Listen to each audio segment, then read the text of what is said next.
Greetings, humanity, and welcome to the Lost Caravan. I'm Jim, I use he, him pronouns, and here at the Caravan they do all manner of things in the TTRPG sphere. Tonight we're doing the second part of Lights Out, a two-part investigation in Monster of the Week using the Gothic Century setting. We're going to go ahead and go around and say hi to everybody, see who they are and who they're playing once more. We start once again with Daniela. Hello. Oh, hello. Hi, I'm Daniela everywhere on the internet. Tonight I am playing Eva Merlant, a spooky spiritualist who likes to occasionally converse with the dead. Yes, yes, excellent, excellent. And now going in order of the overlay, we head over to Lonnie. Hello. Hello, I am Lonnie or Looney Shaz, and tonight I will be playing Esther Hadley, the snoop, but kind of like reporter, pretty oblivious and not great at her job, but she's trying. Doing a good job. Doing a good job. And now let us head over to Miri. Hello. Hello, I'm Miri. Ran Debbie on almost all platforms. I am playing Silas Brecker, a priest. You know, yeah, a priest, with some interesting company. Yes. It should be fun. Yes, yes, I think so. I think it's going to be very fun. And now we'll head over to Mikey. Hello. Everyone, my name's Mikey, and I am playing Blake, who is totally just a normal celestial investigator. Yes, yes. Perfectly normal person. And finally, we will head over to Robin. Hello. Hey, my name's Robin. I'm Ginger Brigade on Twitch and Blue Sky, and I am playing Morrigan Harker, who is totally a normal noble-esque woman. Totally normal. Totally normal. Yes. And how was the Yes. Totally. evolution? You're all doing a great job of like describing yourselves in a way that seems totally normal. Totally normal. Right. Hello, fellow humans. Pretty much. Yeah. Absolute and total normality. Excellent, excellent. Well, I have a recap, and so I'm going to launch into that just to kind of cover some things. First, though, a quick quote from episode 1330 of the Engines of Our Ingenuity audio series, Electric Lights Before Edison, by John H. Leonard at the University of Houston. Two kinds of electric lamps competed through the 19th century. One was the incandescent lamp, whose light is created by passing an electric current through a filament. The other was the arc light, created by an electric arc leaping the gap between two electrodes. Second, an excerpt from Omnia Mechanical Group's article on the history of electricity in New York City. In 1880, the Brush Electric Company, founded by Charles F. Brush, an American inventor and entrepreneur, built a central power station in Manhattan. It supplied arc lighting for 2 miles along Broadway between Herald and Union Squares. Within about a decade, there were 1,500 arc lamps being used in New York City, mostly with large private customers, such as hotels and theaters. Around the time of Brush's Broadway light installation, a group of aldermen from New York City paid a visit to Thomas Edison in Menlo Park, New Jersey. Edison had been using generators and incandescent lamps. When queried, Edison promised that New York could pay a third less by using electric lamps instead of gas models. They put together a plan to light up 51 blocks in Lower Manhattan with over 8,000 lamps. Thus was born the Edison Illuminating Company of New York in 1881, giving the city its first electrical franchise. Edison purchased property on Pearl Street to house 6 dynamos, the 30-ton steam-fueled generators that would power his system. The operation wasn't nearly as easy as it first sounded, though, because a power grid had to be installed, which entailed digging up long stretches of the Lower East Side to accommodate 80,000 feet of copper wiring, as well as attaching all the switchboards, lamps, meters, and other equipment required. Finally, on September 4th, 1882, Edison's light system was turned on and deemed a success. It is now 1886. In part one of our story, our monster hunting club came together in Washington Square to discuss a rash of unusual deaths of burn victims. As they were gathering, Eva had a vision of all the lights in the area going dark and blue fire erupting from the streetlights and the fountain. After mulling this over, they went to the site where the most recent victim was found, an alley near a street corner in the valley, which in later years would be called Soho. After distracting the police officer guarding the body, the group looked around for more information. Blake noticed that a nearby streetlight had been damaged. Silas, whose church was just a bit down the street, talked to one of the local beggars who had heard strange sounds of a struggle in the night. Examining the body, Morrigan saw that some of the local street urchins had taken some of the victim's clothes after the fact, and the clothing seemed not to have nearly as much burn damage. Esther, upon examining the scene carefully, realized that the broken street lights and the pattern of the burns on the body called to mind a being she'd read about recently, a creature known sometimes as a lightning elemental. After looking at pictures she'd had her assistant Alfie take of the sites where the other victims were found, she and Morrigan saw that each location had a burned-out streetlight, and that if it were such a creature, it might be able to travel via the city's power grid. Eva encountered the victim's spirit, which could communicate but seemed not to be completely whole.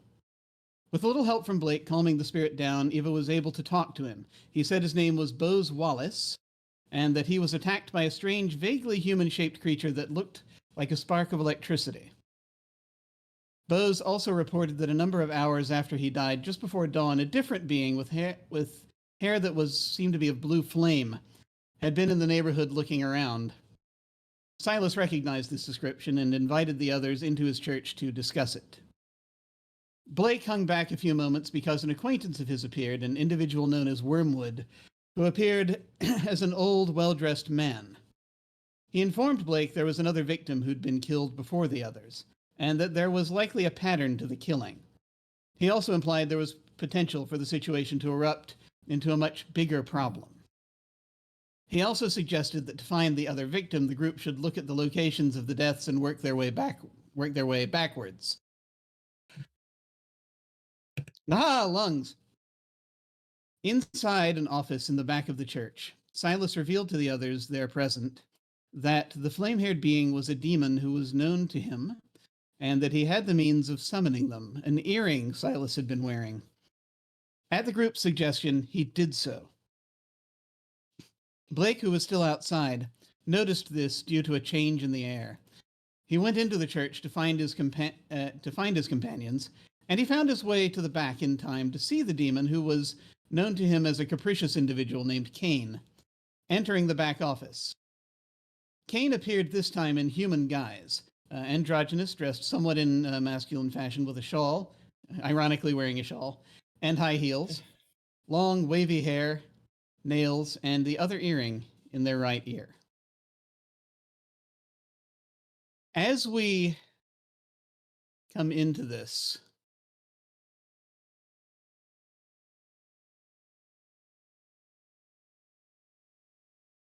as this person enters, a couple of things I need to mention briefly. Now, Morrigan, you have seen this individual before, but this might be the first time that they've shown this face while coming in to see you, this human face.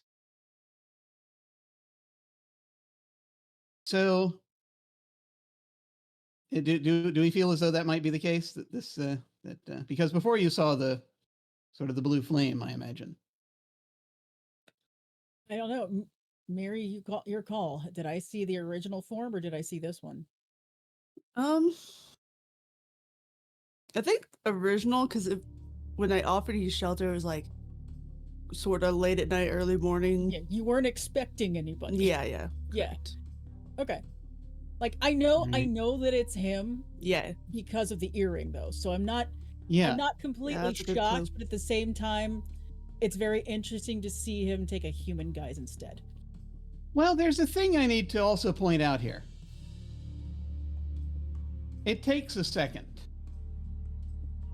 But you've actually seen this person before, this human guise before. It was a very long time ago. It was about 40 some odd years ago. This is sort of the penny is dropping now. Mm-hmm. It was from a distance. You didn't hear anything that was being said. But there was a point not too long, very shortly before, another individual that you know and we're quite familiar with, an individual named Rafe, disappeared. So this person was talking to Rafe about something. You weren't ever really able to find out anything about what that was. But you now sort of see that this is what you're working with. They're coming in wearing this face. Do I need to And, not lose my shit here? Well, yeah, we could do a thing. Let me see. She tries to keep composure. She really does, but this is first lead she's had in 40 years. So Yes. So this is acting under pressure.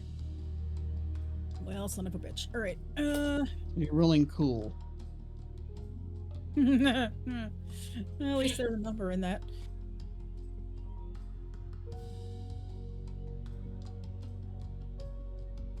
Excellent. Okay. Ouch. So let's see. So that's a miss. That's not necessarily failure, but it does mean bad news. So let's see. So, yeah, it's like, yeah, you're seeing this, and so it's a non-verbal loss of cool. I'll say that. What does this kind of look like as this is sort of you're noticing this?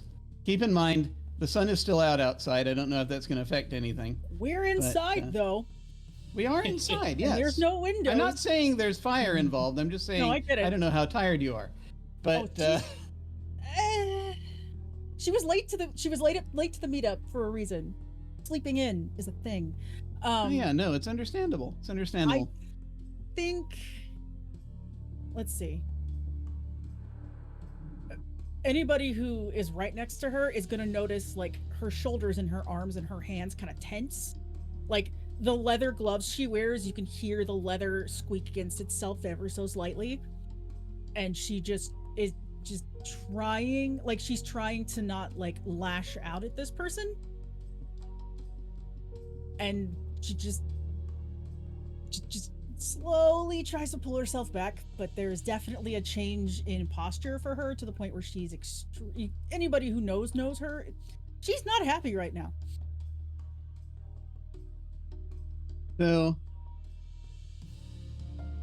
this individual, now I'm going to say also that just out in the hallway outside is, because I just need to know what you're going to do, is our friend Blake. Mm-hmm. You can hear them from here, but it's up to you whether you decide you wish to make your presence known or anything else. I think this is such a bizarre experience, like to see this particular demon here that, and also, you know, because he doesn't want necessarily to be called out, I think Blake is going to hang back by the door and watch, but he's got his eye on I'm so sorry, I forgot your character's name, Robin. Morgan. He's got his eye on Morgan because he can see her, sense her tensing up. Mm-hmm. Yeah, and so he's like trying to decide whether he's ready to roll with her, or whether he's ready to stop her. Good observation. Yeah, honestly, that's a really good observation. So you've moved into a position where everyone can see you. They see that you're there, but you're not like jumping in. Yeah. All right. So this individual is just sort of is looking around, is just sort of looking over to Silas, and just sort of looks over their shoulder, and from sort of begins stepping towards Silas, picking up a. Actually, it seems they do a motion of picking something up, and suddenly in their hand they're carrying a bag, like a handbag, and they kind of as they get right next to Silas and they open up the handbag, just smiling, looking up, and opens it in front of Silas. Says, "Oh, do you think I brought enough? Just enough for everyone, just in case." Not that kind of, you could put the bag away. Yeah. Do you look down and see what's in the bag? Yeah. Yeah, there are wooden stakes in the bag. That won't be necessary. Of course. My love, I called it. They close. Oh, so not this kind of help then. Closes the bag and just kind of tosses it off into the far corner. And Does it disappear or does it actually hit the ground? I think that I think for the purposes of this, it's one of those things. If you weren't paying attention, you wouldn't notice it, but because you hear it hit the ground, you see it hit the ground, it does disappear. Got it. Okay. Cool. And it sort of spins. So, I guess you're going to. I suppose you're going to introduce me to your friends now. Yes. Everyone, this is Kane. He and I have been acquainted for quite a while. Obviously he points. Here, I gotta get everyone's names up because I don't remember everyone's nanes. I'll outstretch my arm. Okay, yeah, there you go. And say, Eva Merlant, pleasure to meet you. Enchanté. And Kane will bow in a way that no one from this century would be capable of bowing. And basically, they sort of take her hand and do that very light brush of a kiss. That's exactly the right level of pressure. This is sort of basically kind of pre-revolution French courts level of etiquette here, basically, with this particular gesture. Comes and we'll do that and straighten back up.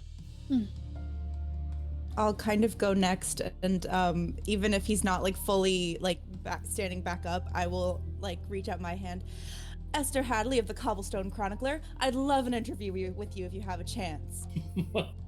And kind of eyes dart to Silas, but then like straight back and just like looking direct eye contact, the most professional eye contact you've ever seen. So, darling, that may not be the best. Takes your hand and says, "Oh, I'm sure we can work something out." Glad to hear it. I will have your people talk to my people, which I guess would be Silas, and Alfie can probably handle my schedule. Oh, is he here too? I mean, where else would he go? He'd stay outside? Alfie is, unless Like you told Alfie to stay photographer. outside, he will come in. Oh God. He'll be in the room. I will be very clear. I will not have him take pictures of Cade. But Yeah, he was supposedly starting. He's here. Okay. he's literally one of my 3 gear items. Because okay. I include his photography as well as his mind of me telling him things is basically like my 3rd way of like writing things down. Gotcha. That's hilarious. So That is great, actually. Okay. he doesn't travel Carry far on, from then. me usually. Oh boy. I'll probably give him like I'll like I want to do like the presidential, like you're shaking someone's hand, so you turn to the camera and like I smile, and then you're like, oh wait, no. Okay. don't no. No. And basically, as they're going around, at this point, Blake has spoken, but they haven't turned around yet. But they're still further into the room. They just sort of nod and they just sort of nod and wave. They just sort of nod and wave to Alfie, who is trying to work with the camera, and just sort of. There's this point where it's like the top of the camera. There's tiny little fire starts on top of the camera, and he's like, oh, he's putting it out.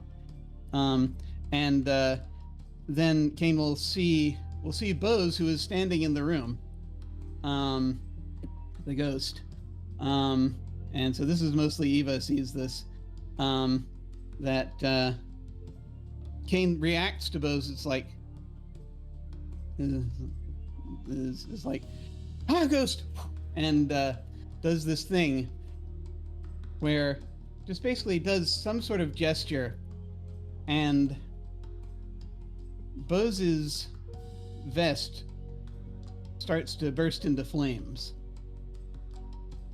Oh, no. He's a friend. He's a like, friend. Bose is like, he's taking his vest off. He's like, and she's just like, she's coming back, and just sort of watching it, just clearly, apparently was kidding, and she's just sort of chuckling. He's just sort of chuckling as he's watching this ghost sort of try to scramble. He's had a long day. Oh, very recent.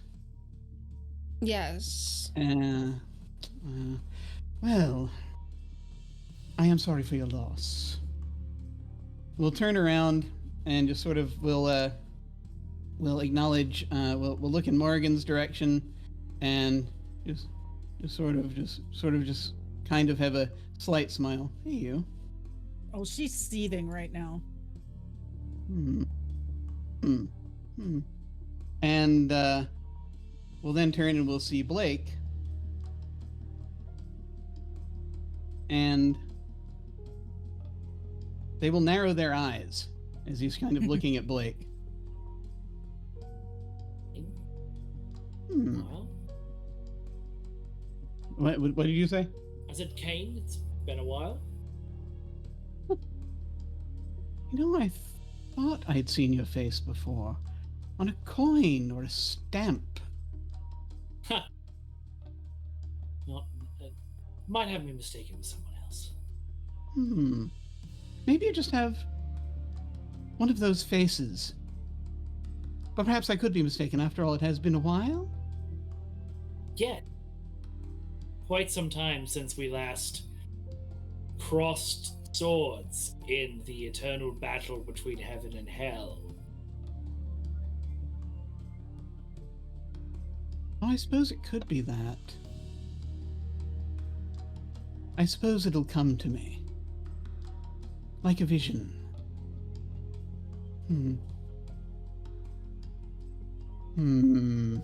Speaking of visions, before we get too off track, we did summon this bloke to ask him some things. Oh, you want information? Well, we'll have to see. Obviously, there is a market, but you just sort of turn to turns back to Silas. Are you all right? I'm fine, just a little tired. But we are needing your help in this whole debacle. And I know that you have been spotted around.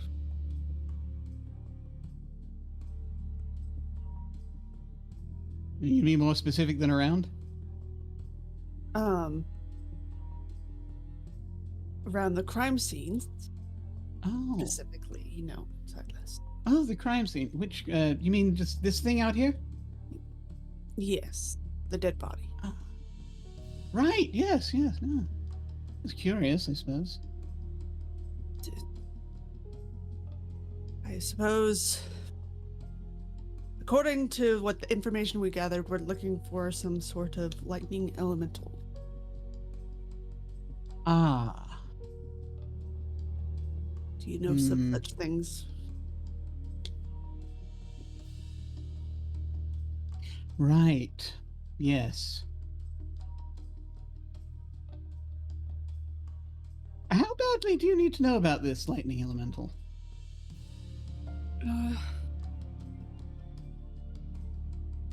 How many more bodies is this thing going to drop? Is my question. Oh, well, I don't know that. Please tell me I you mean, don't it's have not anything. Oh, it's not mine. Okay. No, it's not mine. Let me see here. I'm wondering if. I have a question. Yes. Does telepathy work on a demon? Would you like to find out? Yes, I would. Very much would. This What's seems bad like about go that? I very was looking at badly. empathy too. That is. I just my imagine it favorite turning DM towards you response. like Yep. What do I roll for that?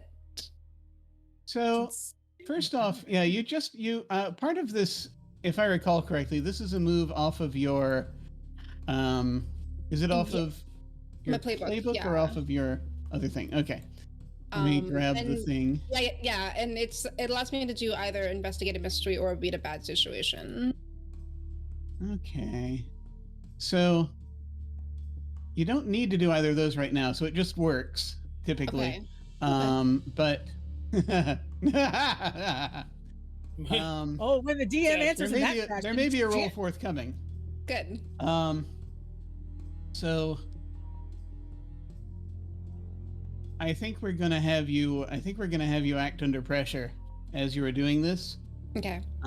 Because you're gonna see some things, and there's a certain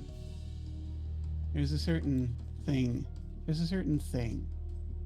So this is rolling plus cool. Oh, plus cool? Okay. Mm-hmm. That's awesome. I am 0 cool. I am not very cool at all. You're Excellent. super cool. I You think took you're down cool. 27 Hey! systems and Wait a minute. Mixed success. That's not horrible. Anyway, where are we? We're over here. So yes, 7 to 9. Going to give you a worse outcome, a hard choice, or a price to pay. Excellent. Good.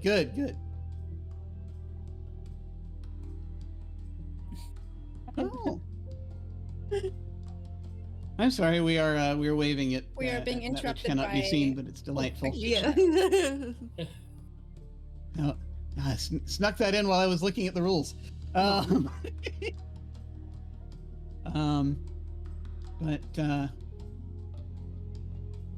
Yeah, so this is yeah.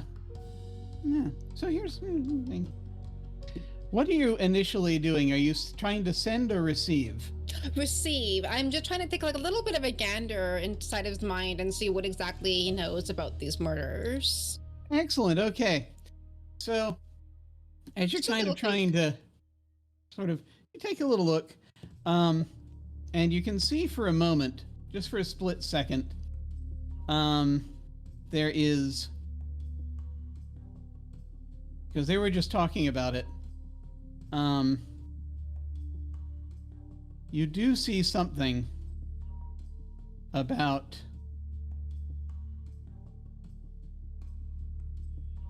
there's an image of a person that you see that I don't think you know necessarily.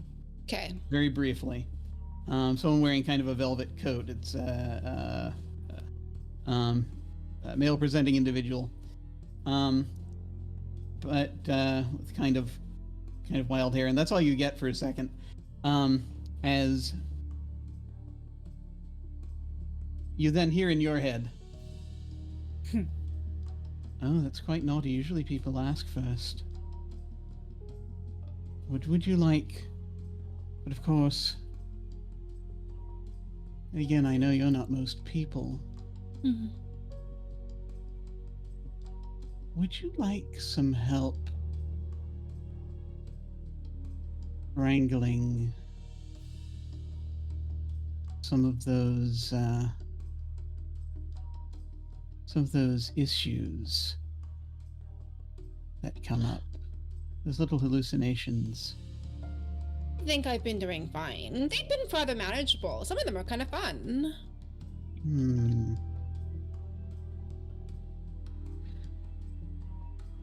Well, if you change your mind,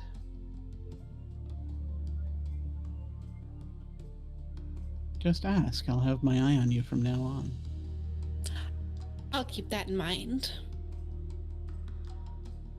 And you can read nothing at this point that they're not sending. They had their guard down for a second, but it went away. Okay. So, yeah. So the question was asked, and the thing is, so you'll then sort of spin around and feel like, I much prefer to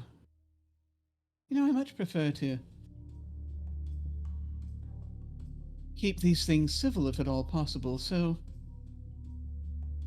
I could tell you some things relevant to what you're looking for. What am I getting out of it? Just out of curiosity. Oh, look at Silas. Yeah. And he's not looking at Silas when he says this, but apparently something just happened that he reacted to, and no one's quite sure what it is.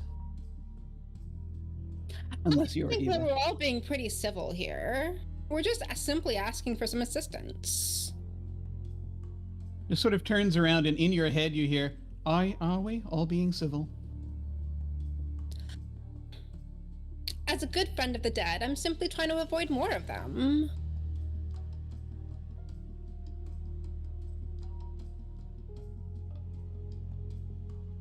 You avoid your friends? And she's saying that out loud. He says that out loud.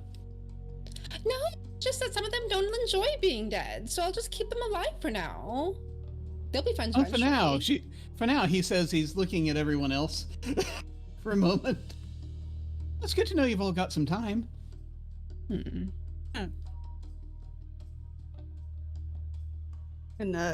Silas will reach forward and kind of reach for Kane's hand. Be like, Kane, please. What do you want in exchange?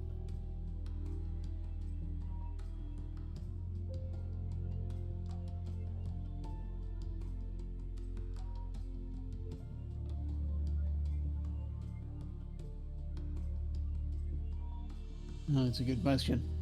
I'm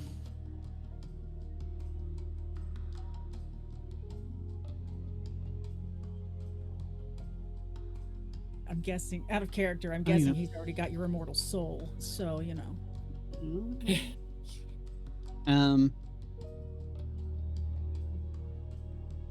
Well, I suppose there are a few different ways. We could do this.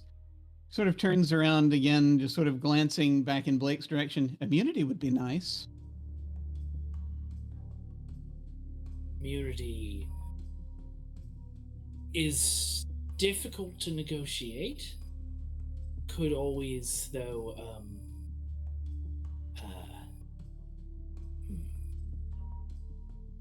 I think if there was some advance notice of whatever it was you were planning,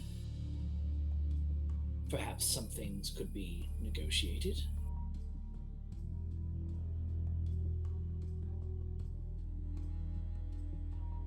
Can you get me in a room with the old man? I can ask.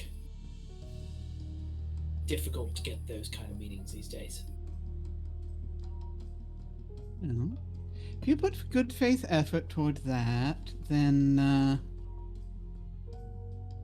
I think, yes, for the information here, We can make a start of that, and then if we want to get into anything on a juicier level, then we might need to renegotiate. But that'll do for now.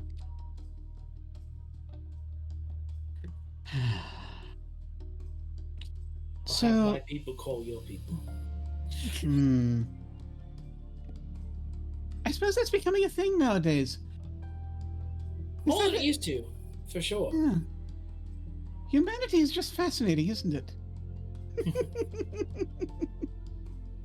I'm still looking over at Esther. Esther's got to be like just either blank stared or completely into her notebook right now, and I can't tell which.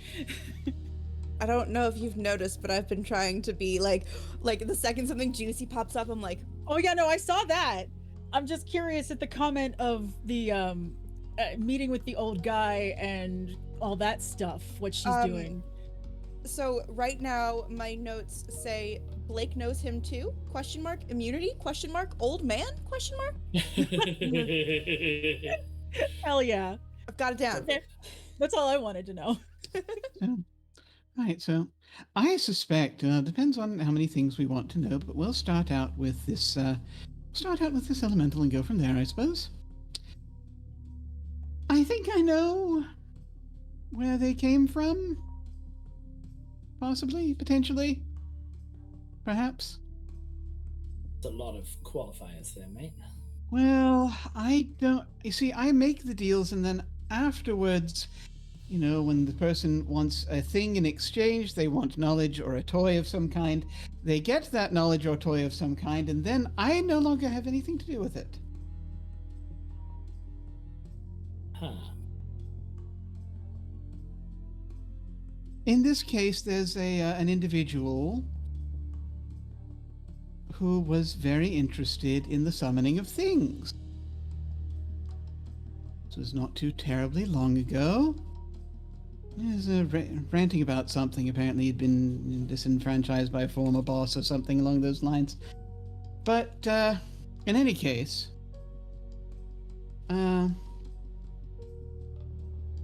he asked for something that would let him summon things to spruce up his act. And so I gave him a few pages out of the Book of Patterns. I need to mention something briefly when I mention the Book of Patterns again. And sadly, I am going to have to mention this to Morrigan, as it turns out, that that Rafe that I mentioned earlier used to have a book called the Book of Patterns. Never let you look at it. Implied it was important.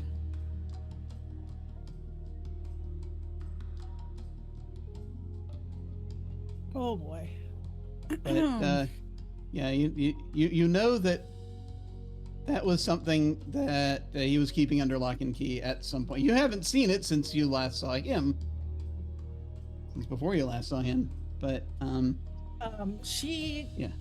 rapier that's on her hip, not the hand to draw it, but her left hand just grabs onto that freaking the basket and pommel of it with like a white knuckle grip, but still has her gloves on. She's just like she is trying to not lose her shit right now. Okay. All right. This is good. Because he's giving information. Yeah.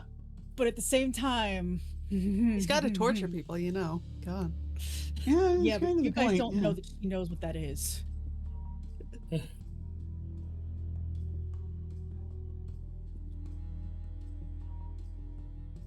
So Blake is gonna sort of sidle up next to Morrigan, having noticed the white knuckle grip, and just kind of lean over and give her a look that's very like, so are we gonna kill this guy or what? She's actually she acknowledged, like, she knows you're there, but she does not take her eyes off of him at all right now. Like, she is like one step away from staring daggers into this guy's unholy soul. So like the body language is very angry. Mm-hmm.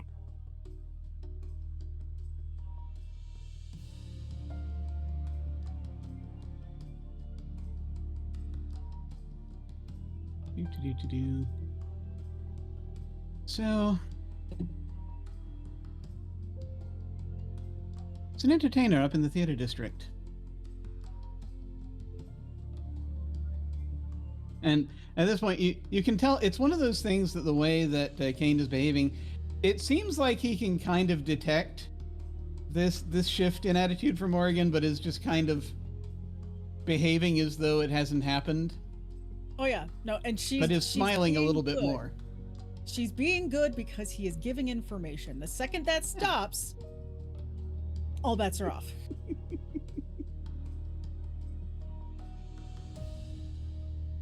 Well, I suppose we could start there. Better than anything we've had before. So. Thank you, Kate. Of course. Let me see. Caleb Lee. What does he go by? Probably was changed his name half a dozen times. Does a sort of magician's act with lights and things of that nature. Some devices he's built. That kind of thing.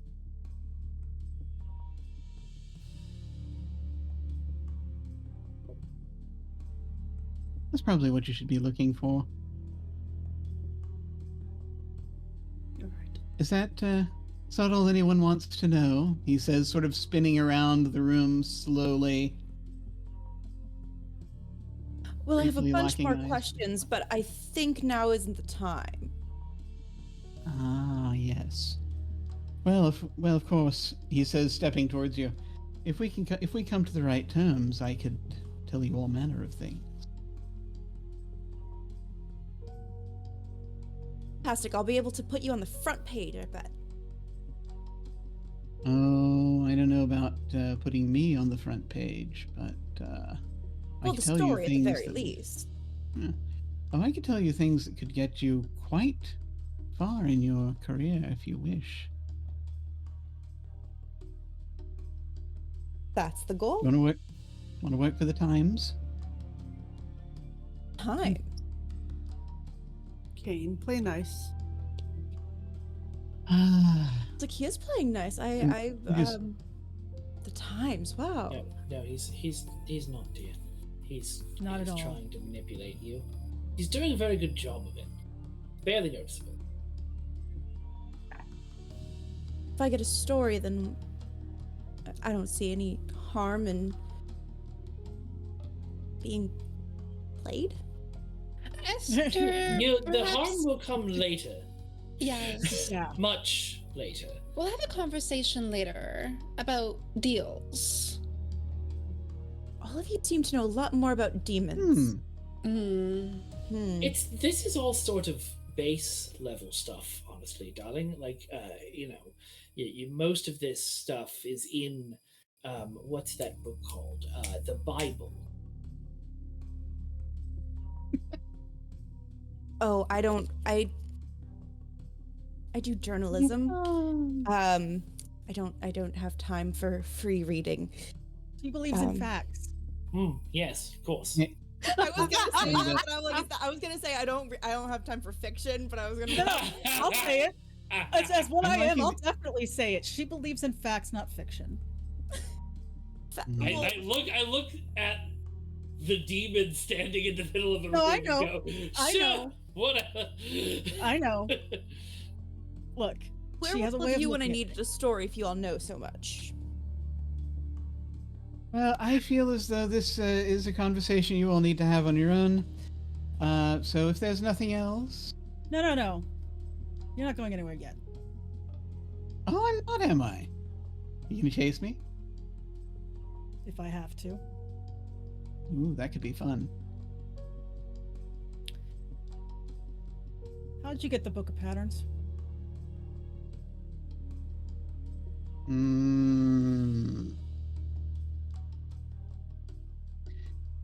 That is something I am not supposed to talk to you about.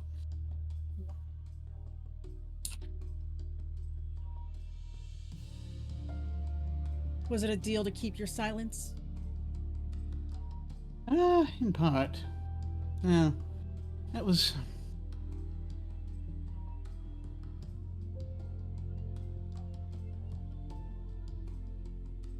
It wasn't really technically part of the deal. Not really, I suppose, but I rather got the impression that... No. There was a desire not to have such...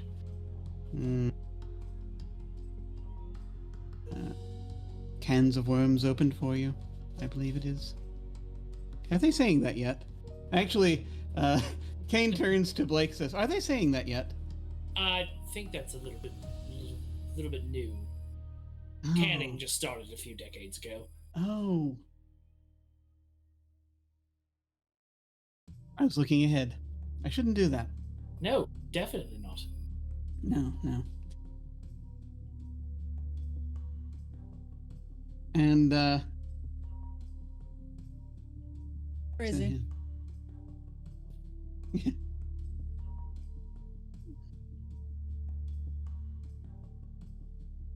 It's not something that's going to be probably not going to be terribly helpful to you, I don't think. Or rather, it could be detrimental to you to know too much about that. You sure you want to know?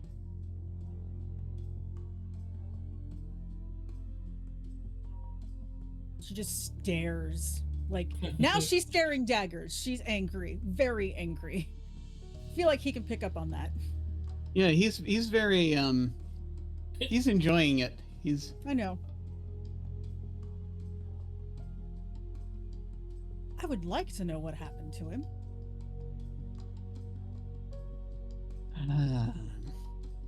To at least know if I'm chasing a ghost. No offense to you, Ava.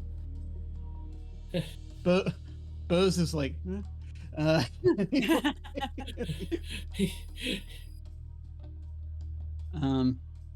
and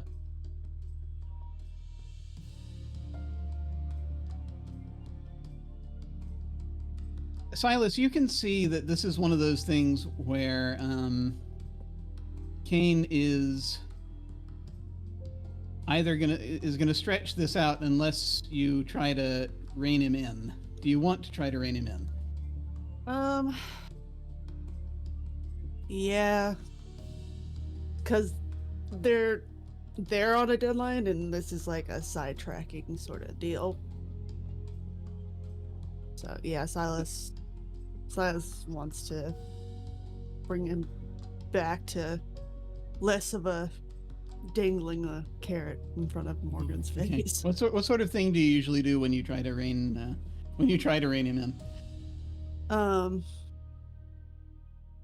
I'll like kind of Silas will reach out for his hand, kind of like tug him in, and like clasp that hand with both of his, and like kind of put it under his chin, like, Kane, we talked about this. He sort of leans in. Are you gonna get some sleep? I will, once this whole thing is done. I'm not going to make you promise because that's always complicated, but you mean it. I do mean it. I promise. On my part. All right, give me a minute.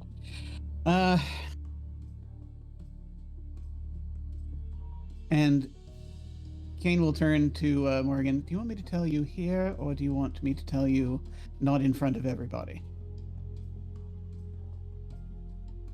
How long is it going to take? I don't know. It depends on how many questions you have.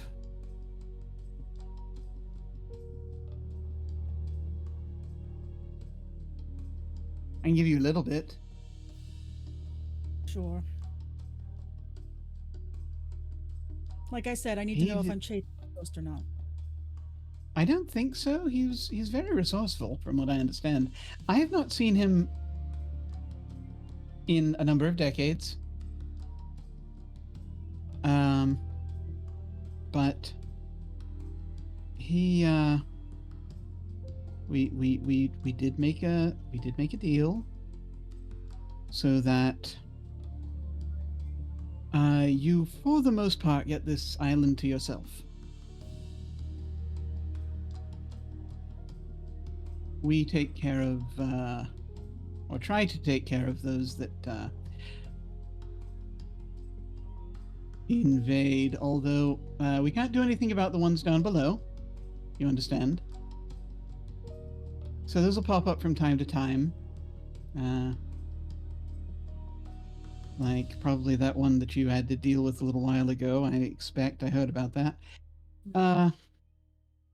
But for the most part, they come out on the surface. We make sure they don't stay here. And in return, he gave you the book of patterns. And he had to run anyway. There were people from his past coming for him. And that was part of it. Yes. He did that. We made the arrangement. And it's so he gave you Manhattan. What more do you want? Oh, after learning that part, all of Morrigan's body language just drops down to neutral. Like all of that, like ready to pounce and murder, is gone. She even takes her hand off the rapier. That explains a lot. Be careful with that book, please. Try not to give too many pages out. Well, it is an excellent bargaining piece, I do have to say. But no, I don't give them out to just anyone. He must have given you something very good in return to get those pages.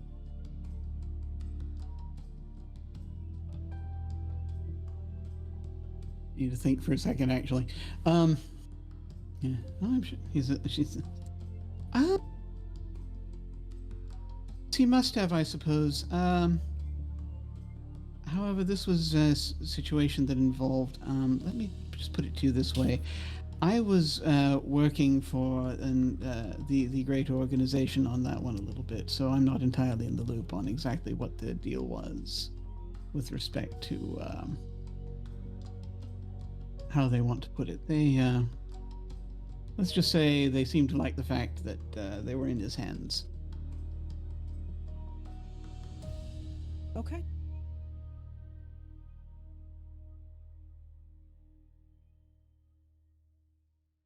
So the theater district then.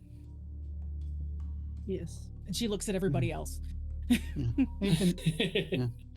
And as he's leaving, as he is turning to head out, he will again. He glances back in Blake's direction and he sort of says, "Yes, they've been all up in arms, trying to deal with things ever since they've been on a bit of a hunt for the past decade."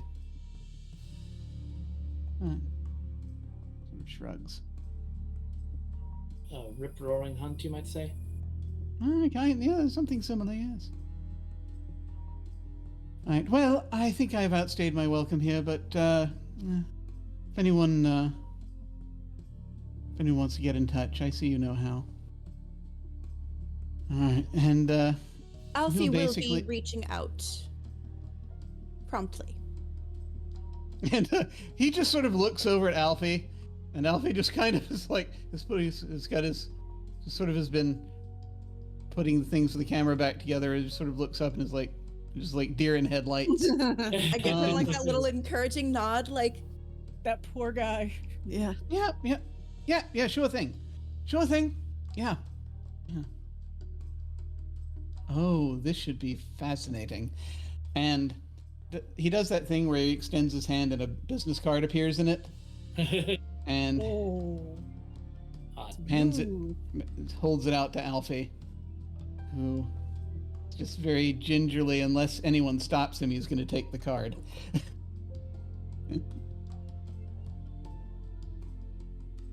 Any reason to stop him, so unless somebody else does, it's happening. Nope, he gets to deal with it the fun way. Yeah. Poor Alfie. And You put him in that position. I am playing the oblivious character. You can't hold me accountable for my actions. I don't know what they mean. No, you're about to not be in their oblivious. defense, fairly they were left soon. unsupervised. Yeah, exactly. Yeah, I have a feeling you're not going to be oblivious anymore in the next hour or so. About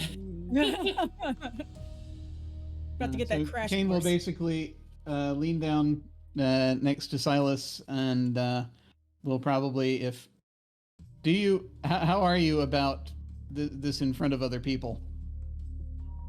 I feel like since it's out of the bag for them, he's fine. Okay. So he'll give you a peck on the cheek if that's okay. Yeah. And we'll just sort of say, "Get some sleep," and we'll turn around and wave, and you hear his heels clicking as he steps back around the corner, and then they just sort of vanish way earlier than they probably should. I immediately turn to Silas. Well, he seems nice. You can be, if the mood suits him, as you obviously saw. I approve. You never thought to mention to me anything about this little stallions? I didn't see it relevant until it came up to get some information, you know? Huh.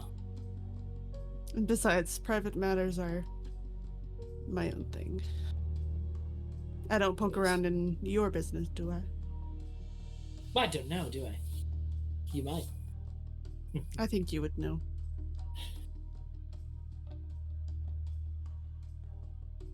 But Silas is gonna turn to, I keep on forgetting Lonnie's character's name, I'm so sorry. Esther. It's okay. Esther. He's gonna turn to Esther and be like, Kane can be helpful, but fair warning, don't take any deals he puts towards you lightly. What celebrities are easy to deal with? But Oh, he's more than that. Esther.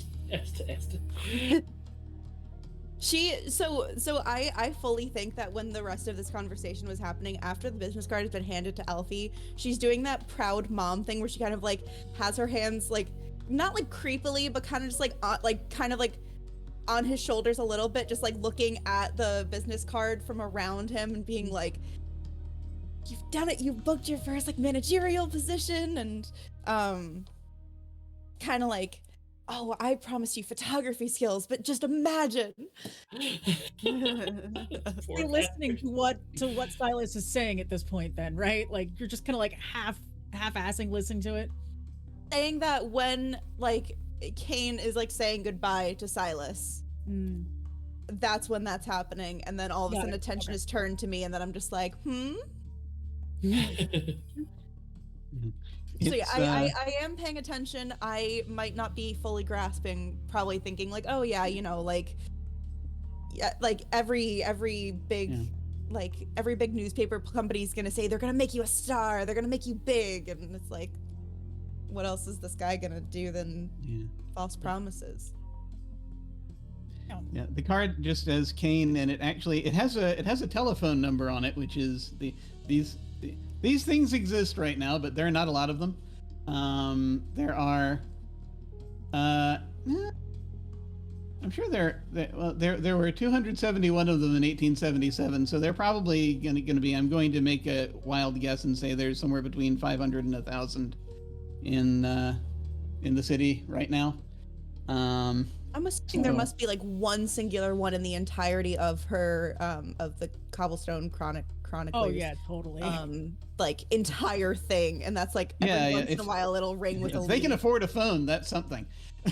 Yeah. Well, they had to pull all the really salaries together for it. They really scrounged and scraped because they were like, well, that's the fastest way to get the news.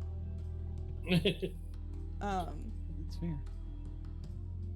I will probably make note of the of the phone number just mentally. Sure. You got it. I love playing oblivious characters because honestly, like Lonnie doesn't even 100% fully know like what exactly the business card does, so I don't have to sit there and be like, what are you guys talking about? I'm just like, oh, cool, business card, so professional. Very fine. But what are we doing? We should head to the theater district. You want to No? see some magic? Is it still daylight Actors make outside? such entertaining ghosts. Really? I will take Yes. Does the ghost light not work then? I always wondered. Hmm? You know how actors they leave the light on stage to keep ghosts away? Yes. Is that not effective? I always wondered. No, not necessarily. Interesting. Is it still daylight outside? Well, yeah, right now we're getting into afternoon. It's probably going to be, by the time you get up to the theater district, it's probably going to be late afternoon. So it's going to be, we're getting there. That's why I ask, because as soon as she's getting ready to step out the door, the parasol is up again. So As we're walking to the theater district, I will be heckling you guys to figure out why you all know so much about demons that I don't know. Not asking questions about demons, asking why you know about demons. So no new information. Well, you know. Yeah. books, darling. I read a lot of books. You I believe I mentioned the one in particular. The one book, and then being given all of Manhattan was where you lost me. She winces at that comment. Well, someone just thinks very high of Morgan, just as Kane thinks very highly of me, apparently. But so how does reading books lead to you being gifted all of Manhattan? Well, considering I didn't know until 10 minutes ago, I have no idea. Fascinating. A little bit of lived experience, love, I think. You seem to also know him as well. You know him as from a Ancient, friendly perspective. Friendly? Maybe not Ancient- friendly. Seemed associates. ancient foe of my people. You know, we all knew each other back in the day. Ancient foe of your You make it sound like you're the angels and demons. Yep, darling. Yes, we've talked about this before. I work for upstairs. I thought you just meant one of the, 5-story buildings in Manhattan. The really tall ones. Oh no, dear. Higher, quite a bit higher than that. He means more of the heavenly realms. Oh, Careful, lots you're going to to break take her in. brain. Yes, you do. Think on it. She, for the first time in a while, you see her not know what to write. So much is happening and she's learning so much good information that she just We broke her. Yeah. I'll say it in character. Be careful how many questions you ask. You're going to break your own brain. The question is, do you want it broken or not? Because having it broken can be a good thing. That's what I'd say. She already has Kane's business card. Don't tempt her further. There's other things I could tell her. I know. with each of you separately just so I can make sure that I can take in all the information without breaking my brain. That might work. Sure. It might work. It's worth a try. I'll have Alfie schedule. Alfie You doing is all right, just mate? looked aghast at this whole conversation. This poor kid. Poor guy, man. Giving him so much exposure into the world of photography, newspaper shenanigans, managerial duties. Yeah. And Demons. Yeah. Yeah. Demons, angels. if The this game church had being a, involved with if demons this and game angels. had a sanity mechanic, he'd be screwed. Yeah. Poor Alfie. Poor Alfie. Oh. I have a So question for you. He's That's gonna be cool. so strong when he's older, though. I never had a chance to ask him back in the day. Is your Kane the Kane? He's Ooh. never really given me a straight answer on that. Interesting. Huh. Well, I don't like to pry when there's questions, you know? No, it's really sensitive to digging up past things. no, definitely not. never want to dig up the past unnecessarily. Always tragic, that. Is Cain a popular name for demons? No.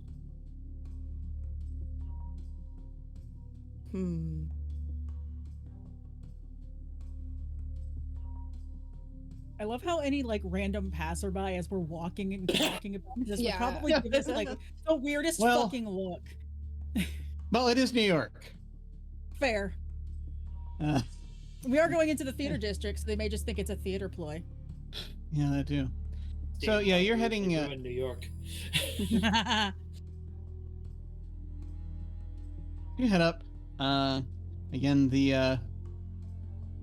by the time you get up to the theater district, some of the lights are coming on, as in preparation for sunset. This is in the era. Don't read too much into this, but it's area of Broadway is called the Great White Way. But it's because there are a lot of arc lights up here, a lot of signage that's lit up, a lot of lights, and you're going to be looking around to see if you can find this this person you're looking for. What is there a particular method you're using to do this? There'd probably be a bunch of big like marquee signs, or at least maybe, I don't know if magicians are like mainly like big names on Broadway, but like I'm assuming his name will be on the building he's performing in. Yeah, you're just trying to find him, find a building. So let's see. Do we know this individual's name? Yes. Okay. Yes. Well, you know Kind of. his real name. Mhm. Yeah. Yeah, we don't You know. do his- not know what stage name he's currently using. Mhm. True. I feel Should like probably look for something with. I think Kane's mentioned something about gadgets and machinery, so maybe a compound of magician and science. Yeah, and I'm using the site to just notice any magical or invisible forces at play, anything that could be kind of guiding us towards a magician who's maybe playing with something a little extra. Okay. I feel as though this. Do you get it added to both investigate a mystery and read a bad situation, or is it just Just investigate a mystery. just investigate a mystery? might also have a move that could help. I just realized. Yeah. I have a move called the Mojo Wire. When you read all the current news feeds looking for the weird and crazy stuff, take +1 forward. So that could potentially like assist in like Yeah. I mean I'm assuming hopefully a magician would be good enough like that. Hopefully he'd be in the newspaper at some point. Yeah. Yeah. Let me Whether see it's good here. or bad. Let's see. That's gonna be. Where is it? It's not fine. Mojo Wire. That's because I'm looking at the wrong playbook. That would explain that. That would do it. Yeah, that would explain it. There it is. When you spend a while reading all the latest news feeds, looking for the weirdest stuff. So I'm going to say that. So you're going to be looking through papers on your way up. And on your way up there, I think. So I think that in that kind of narrowing it down, I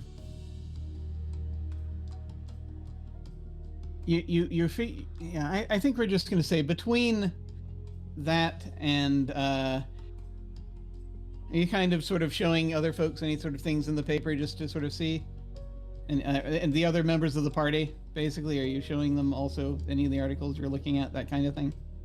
I think that any piece of paper that I have in front of me is everybody's problem, whether I'm writing on it or reading it. So Excellent. yes. Visual Because in I my was going to say, brain. Eva actually does know what this guy looks like. Oh, okay. Because you saw him for a split second Yeah. in Kane's head. Oh, the Raggedy Man. Wait, what? I think his hair was like kind His of hair was wavy. Yeah, a little bit. Yeah, Yeah. he did have He was- kind of he like, was- yeah, he yeah, was kind of dressed some nice. Oh, poofy hair. wavy, not scraggly. Okay, my bad. Yeah. My brain went somewhere Yeah. else. Yeah. But so I think between the two of you, also, and as you like, eventually, as Esther, as you're narrowing it down, Eva will kind of see, like, oh wait, think that's him, because you can kind of there's like a picture. It's a drawing, but it's close enough. If you pay through the nose if you wanted to have a photograph for an ad. But yeah, kind of sort of guy wearing sort of looks like he's drawn wearing a tuxedo, and he's got kind of the wild hair a little bit. And it's calling him Professor Flood. Oh, that's an unfortunate name. He should have worked up that. Probably. And It's possible the it's name's showing one us of his basically own there's a theater not too far from here where once you're in the theater district, it's off Broadway. It's not directly on Broadway, but it's the did I actually name it? I think I did. Let me check me notes. Did I call it?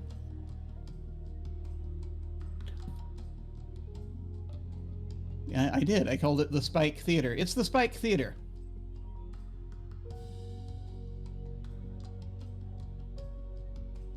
Oh yeah. So if I recognize the gentleman, I'll just kind of immediately point and relay that to the rest.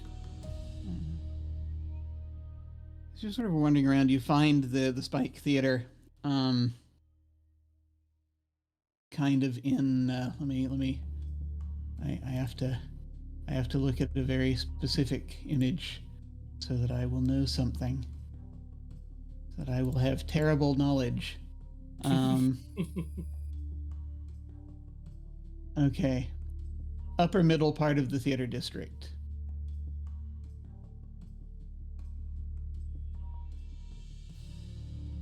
So You get what's up the- there. Oh, sorry. Hmm? No, Well, go I'm ahead. going to say you can see the theater from here. It's a little thing. There's sort of there's a marquee. There's a little wooden stand outside. Guy outside selling tickets. So what's the play here, loves? We could barge in the front door, or we could We buy try and work a little tickets. magic on the state hands. We buy tickets to see the show. Yes, it'll be greatly entertaining. Or support small businesses, you know. Exactly. Local artists. And then then we eventually stage we- door afterwards. Mhm. Esther can get us backstage, can't you? Yes. So you're working on an article. Oh, Professor Flood would love that, I believe. They love attention. Exclusive interview, yes. Well, if we're going to try that angle, perhaps we should try the stage door now. Give them some advance. Why would he be at the stage door before his show? You have to talk to He's- the people who work on the show. There's more than one person who works on the show, Esther. There's people called stagehands. And usually, You don't They think are the the- stagehands would be backstage by now? that's where the stage door leads, is backstage. Well, I'm going to go buy us some tickets. If anyone wants to accompany me, Well, I'm gonna come. I will come. I'll accompany you. and you can do whatever illegal breaking and entering thing that you do. You know. Yes, you. No. All right. Fine. Yes, absolutely. I will go illegally break and enter. That's what I'm planning on doing and what I was implying. I mean, was it not? No, I just want to go. Stagehands are the biggest gossips in New York City. I just Okay. want to go and Go talk have a to them. smoke with them then. I don't know. Absolutely. Good, yes, good. Glad we're all on the same page. Gosh. And like Silas just she'll kind of pass you. stops off. Of the group of us, he fits in the most with them. It makes sense. True. Yeah, that's true. That's true. She'll pass you a piece of paper and a separate pen that she pulls out from like somewhere nestled in her hair and say, make sure you take notes. I don't want to miss anything. I've got me own, love. And he spins out that old quill from his jacket. Well, just the paper then. And she tucks the pen back into her hair.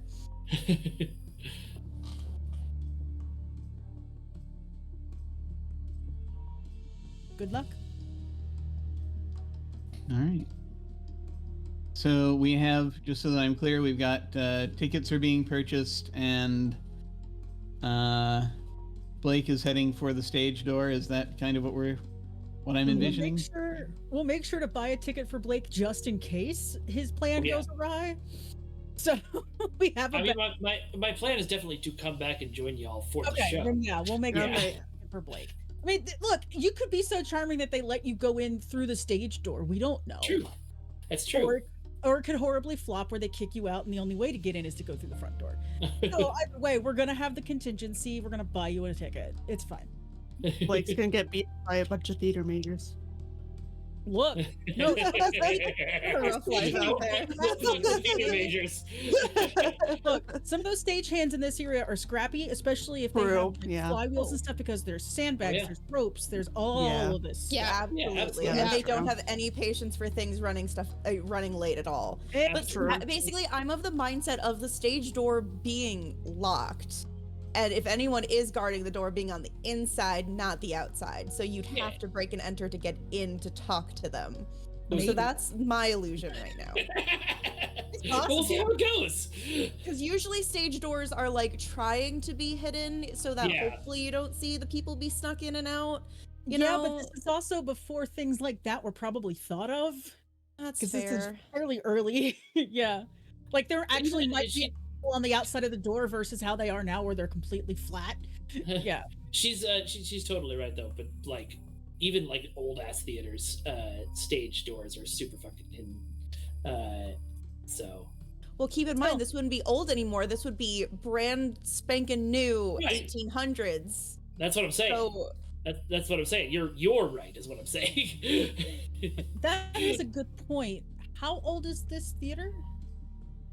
Well, let's see. I was thinking about that. The last major fire was. Like, oh no! The last major fire was when I got. Oh god. Yeah. Okay. It can't be too old. But would I know anything special about this theater? Seeing as how I've been here for that entire time. This one is. I mean, this is. It's tiny. So that it can't have a very you're from what you recall, this place can't have a very big staff. It's probably got the same. He's off Broadway, huh? You think it's got the same impresario that it had when, that had a few decades ago. In which case, it's he's gotten probably older at this point. So any like supernatural or like unsolved cases, hidden mystery kind of thing attached to this at all, or is it just an off black box Broadway thing? Well, not historically, but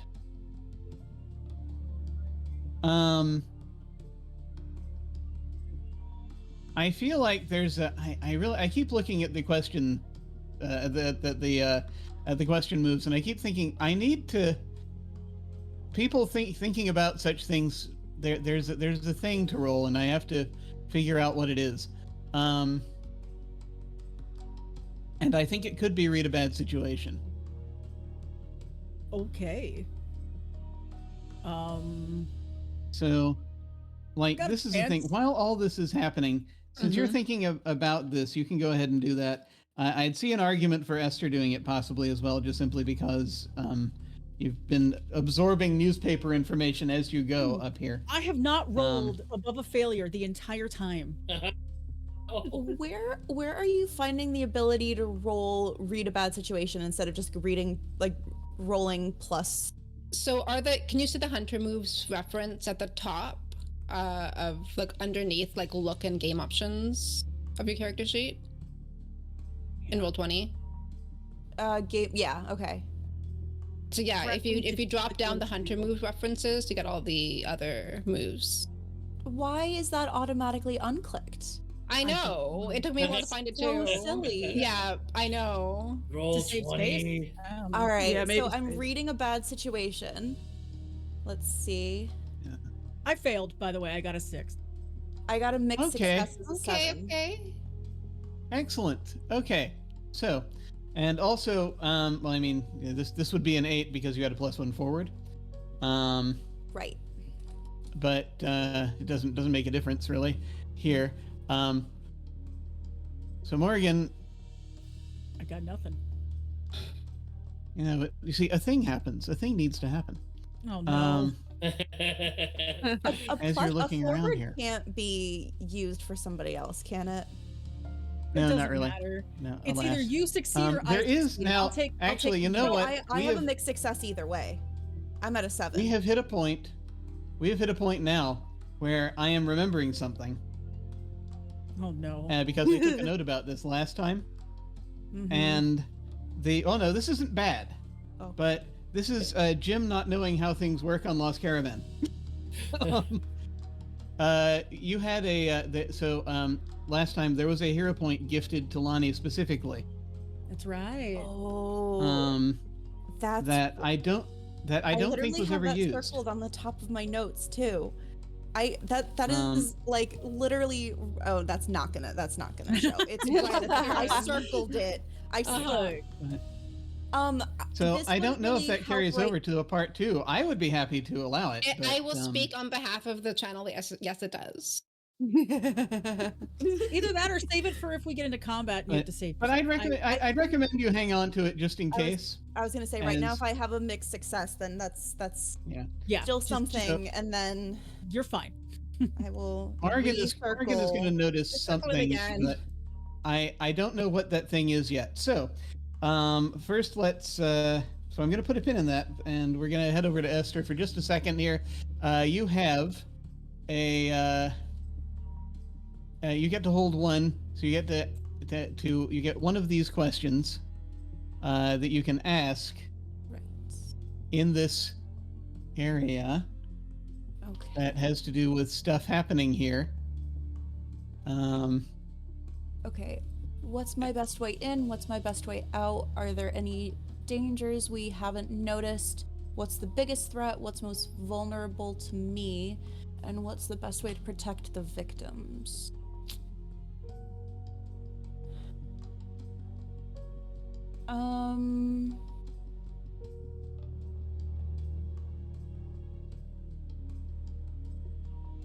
I think considering we basically have both the doors covered, I was gonna ask what's the best way in, but considering we have the two doors that I'd assume I would know covered with Blake trying to check the stage door, I'm gonna ask what the biggest threat is.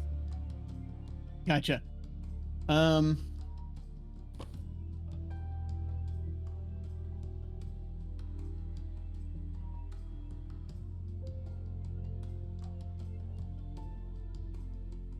You know a headline that that catches your eye Mhm. as you finally are grabbing something kind of local to here.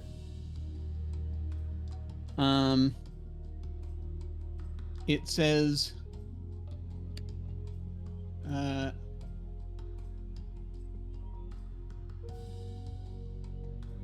it's actually, well, it's, hang on, I have to do some math. Stand by. No worries. It's it's actually from about, and it's an old paper, but it's like from about 5 days ago. As someone has used it to like stuff a fruit basket where they're selling fruit, that kind of thing, right? But a theater manager goes missing.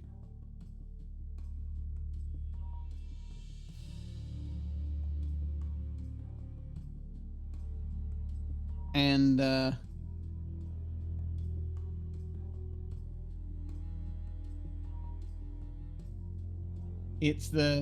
apparently the manager of the Spike Theater went missing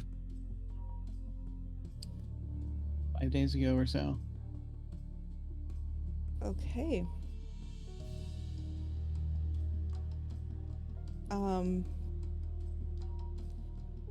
The show seems like it's still going on with the theater manager not being around. Yeah. Okay.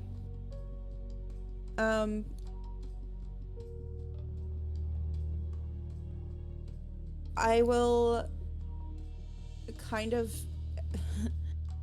I'm assuming this is after Blake has already started going back towards the stage door. Yes. So I'll probably say to the rest of the group, well, if the theater manager isn't available, it might be a little bit easier to sneak into the theater. Although, don't know what exactly took the the theater manager. So that could be a concern. Security might I'm thinking security might be a little bit looser, but what slipped in the meantime could be fascinating. Or terrifying. Either one.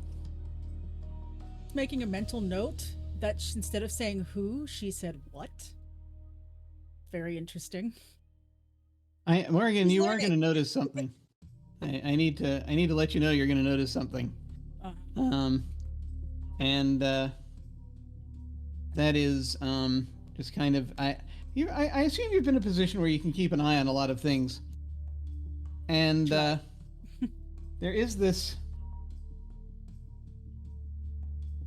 You get a scent of something. Okay. That of like something burning from sort of around the it's behind the theater, the alley behind the theater. Does it smell like the burning that I smelled earlier on the body? Or is it more like a fresh burning?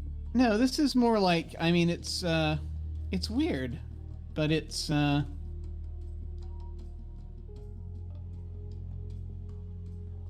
just in the way that there's something unusual about it that you can't quite put your finger on. That's the thing. It's not exactly the same, but it's a scent that is not something you. It's like some. I mean, it's like people are burning paper or something, but it's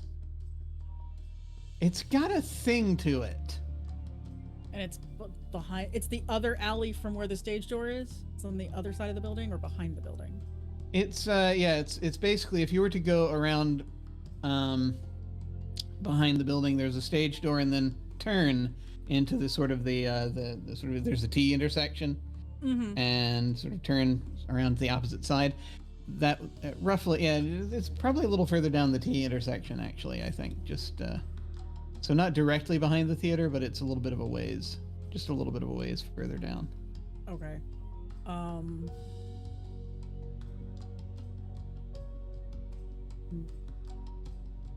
Yeah, she'd do it. She's gonna look at the others and go ahead. I need to check one thing real quick. And she's gonna break off from the group and go check out the burning, which I know you're not supposed to split the party, but here we are. I'll come back to you in a moment. That's fine. As you go to check out the burning. Who is going to the stage door? Is anyone coming with me? No, it's just you, I think. Okay, it's just me. Yeah. If you wish, you can send Alfie or Bose with Blake, but that is up to you folks. Send the ghost with him. That'll be great. Can't see him, but Can't God see him, only can't knows. interact with him. but can come back and let And Eva tell know you. if something goes wrong. That Yeah. is a good That's point. very true. And I do know he's there if you tell me. Yeah, you can sense his presence.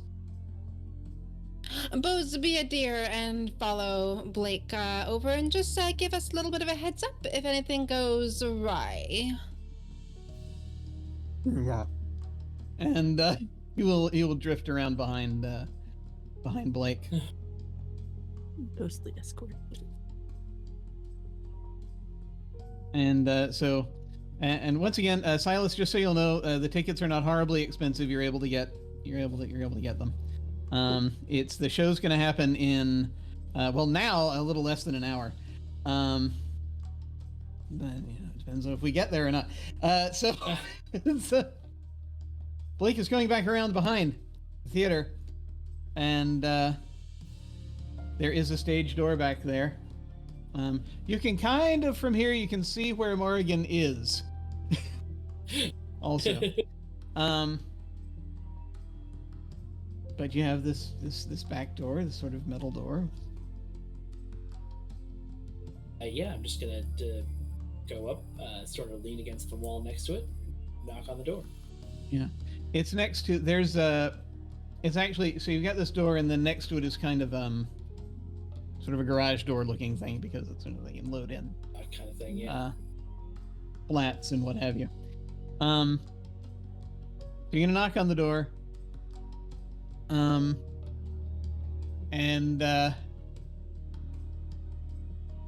after a few moments, let me see.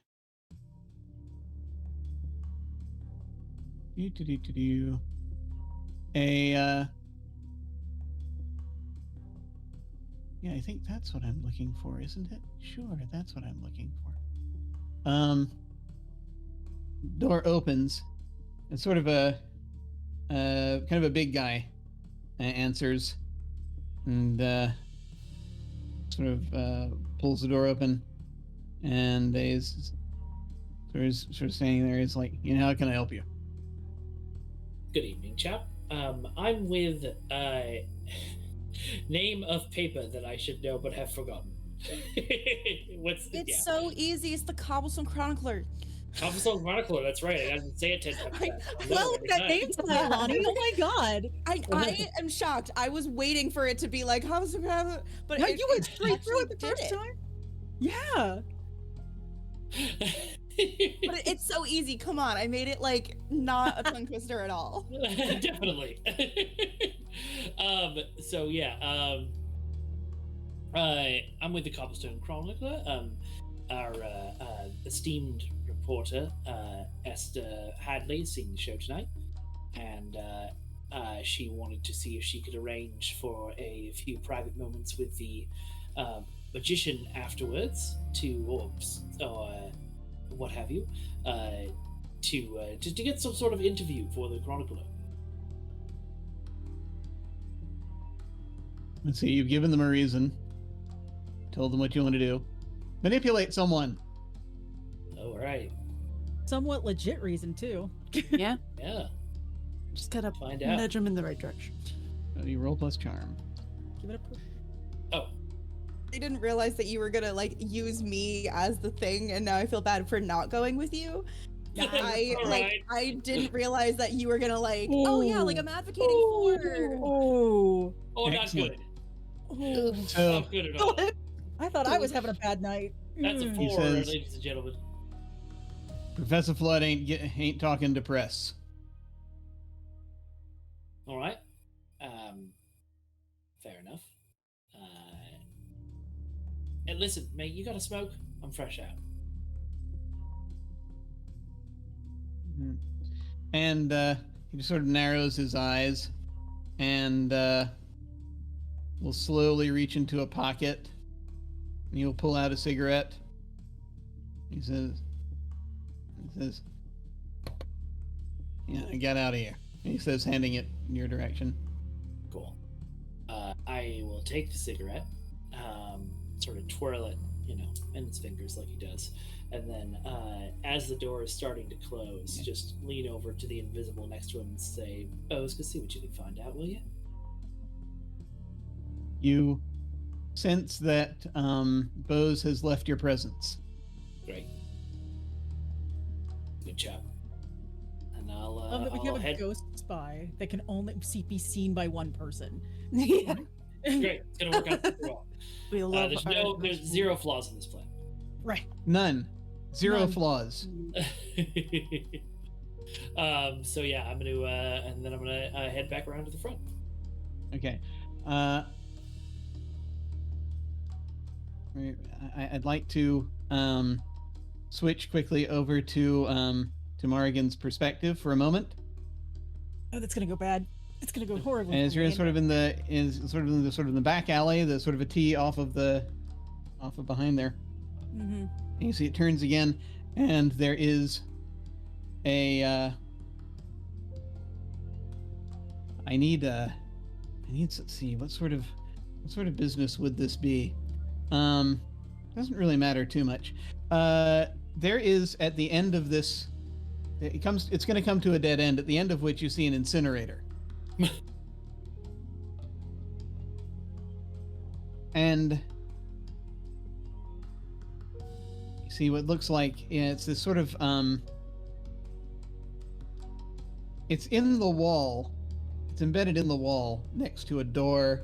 So it probably belongs to whatever business that is. But you can see it's active. You can see sort of flame coming out. It's a little sort of light glowing from inside it. I would say it's enough of exposed. You can see sort of there are bars and there's flame and there's a place you can open it and throw it. And you're going to notice a couple of things.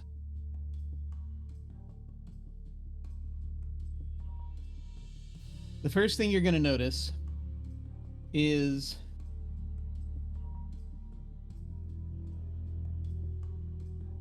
that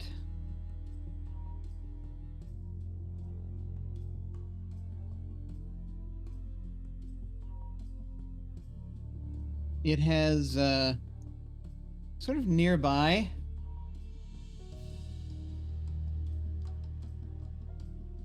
there's been activity here. There's been a fair amount of activity here at some point, because there's like someone was out here burning a lot of things, because you got cast off. They're little sort of ashen cast off things, or like from looks like maybe the occasional singed book page, the occasional wood thing, but there is something that kind of catches your eye. Like there's a little I'm sorry, I just have to make a note that I have a villain point. No. But I've been you so see good this past 2 weeks. something catches your eye that there's this kind of a glint. There's kind of a glint down near where the incinerator is. There's something in this sort of little pile of ash that's down there. Okay. I have a feeling it's dark enough that I could probably close the parasol and use it to poke at that. Yeah, you're shadowed here. You Okay. poke at it and you uncover. It looks like a ring. Mm-hmm. Like you see the shape of a ring Okay. coming out, like a college ring or some kind, maybe. I will, if I can loop it on the end of the parasol and pull it up. Okay. The heat increases as you do so. For a moment. A little bit. As you look at it, you realize you think you recognize this ring. The impresario, the owner of the theater, you've seen him wearing this ring before. Oh. And it's at that moment that a wave of heat surges forward. I swear to God, if this is me getting lit on fire instead of Eva, I swear to God. A surge of heat comes forward from the furnace, from the incinerator, and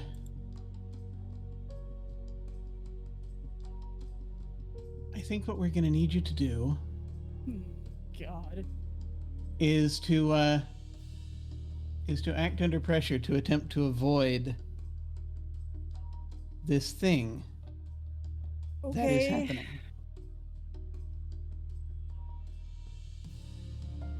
Mixed. This is Okay, rolling plus that's better cool. than what I've been doing all night. We'll take it. Excellent. That's good. That's good. Is it my moral duty to use the villain point immediately? Do it if you want to. I don't care. It's your villain point. Yeah, You wanna make me no. re-roll it? I'll re-roll is. it. Because I don't want to forget. Unless you want to make it fail. That's fine. No, let's go ahead and Here's use the villain point. Where Go you ahead roll a and 12. roll one more. Yeah, I mean that could happen. that'd be so Go ahead and funny. roll it again. Do So, it. I'm gonna Roll roll a again. 12. Yeah. Okay. See what happens. Another shot. It's identical. You got an identical result. Oh, okay. We Same didn't quite get frickin' you. thing. You might get a However, little bit of me. we did get you a little bit because it's still a 7 to 9, which means that it's going to give you a worse outcome, hard choice, or price to pay. You can get out of here without seeing what this is, or you can see what this is and get singed a little. Define a little. You're going to take a harm. I'll take a harm. Because I want to know what this is. I feel like we need to Okay. know what this is. You see, flying forward and through you, it's like the air. It's a bit misted and wavy, and it just shoots out.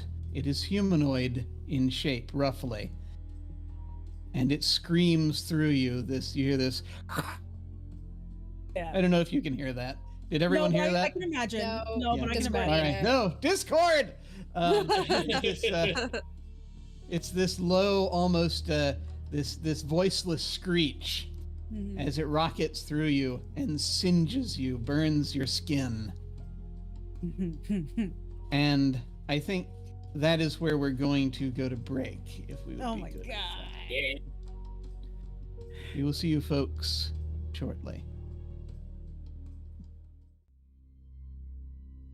We have returned, and we have just Morgan has just encountered a thing in the alley.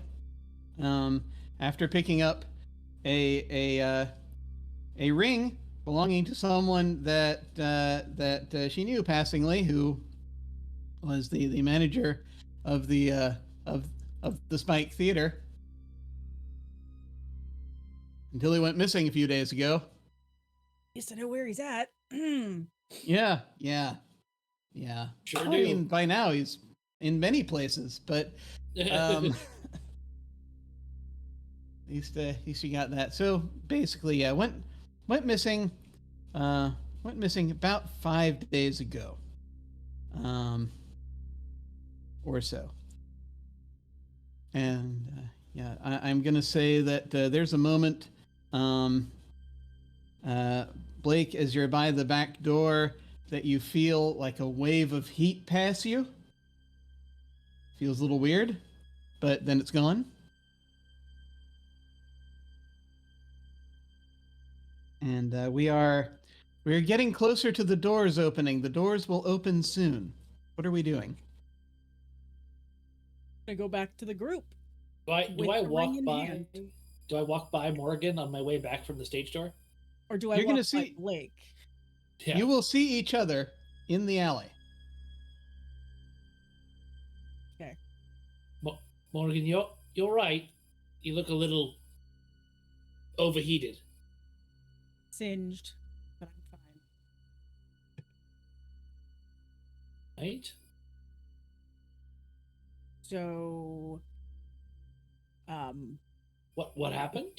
Actually, let's go back to the group and you can tell all of us what Yes, happened. let me explain it at one time instead of multiple times. Yes.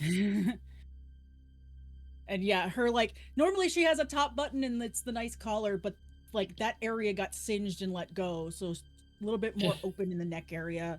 Probably a little bit of like some of the hairs are a little shorter, but not completely gone. Luckily her gloves are still intact, which is something that needs to be a thing. And it's dark enough now that I don't need the parasol, right? Yeah, we are actually, the sun is setting right now. Cool. As she's walking back with them, she just chucks that into an alley. It's gone. The new style, yeah? Which hairdresser did you go to?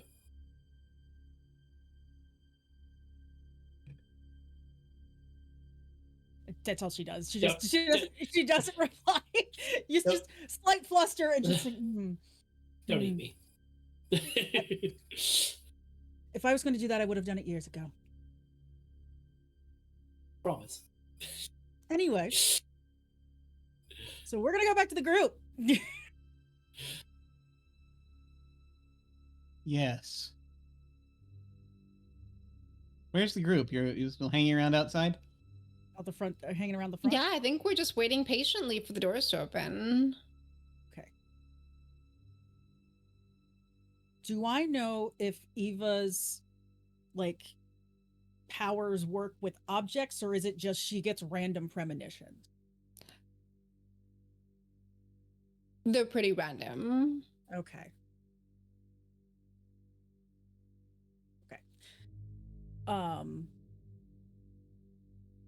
I'm basically gonna look at Eva first as we come back and go, do you see any new ghost friends right now?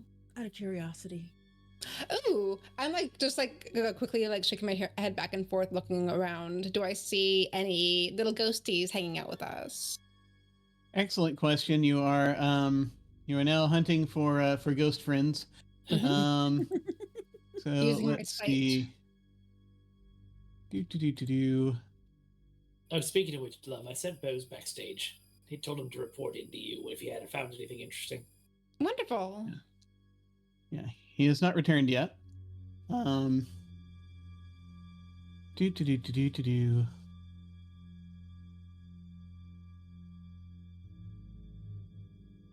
So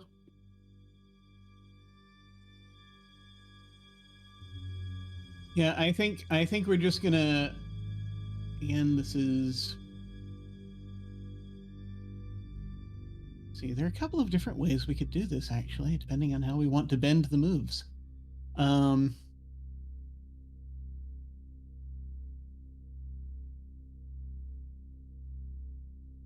think we're going to act under pressure for this one. This is just basically rolling plus cool, because it's like, they're not always. Okay. They get skittish sometimes. Oof. Okay. That's a 5. Please mark XP. Okay. And do remember, folks, by the way, before I say anything else, that you each, I think, still have 2 luck. And the luck thing that happens is on your character sheet happens when you spend your 2nd luck. But if you spend, in any case, so you are going to find a ghost. Okay. And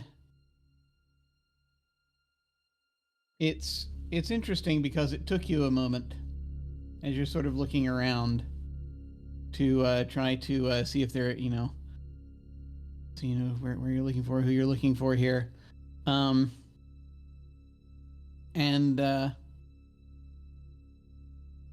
it's when they open the doors. When they open the theater doors, there's something, you sense that there's a ghost in there, in the lobby.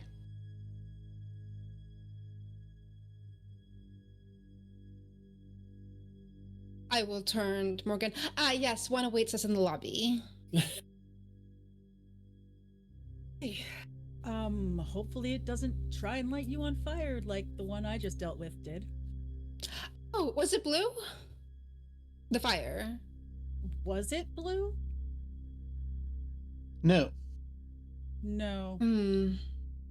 So you got Actually, it attacked was by a transparent. random The assailant. fire, yeah, the fire in the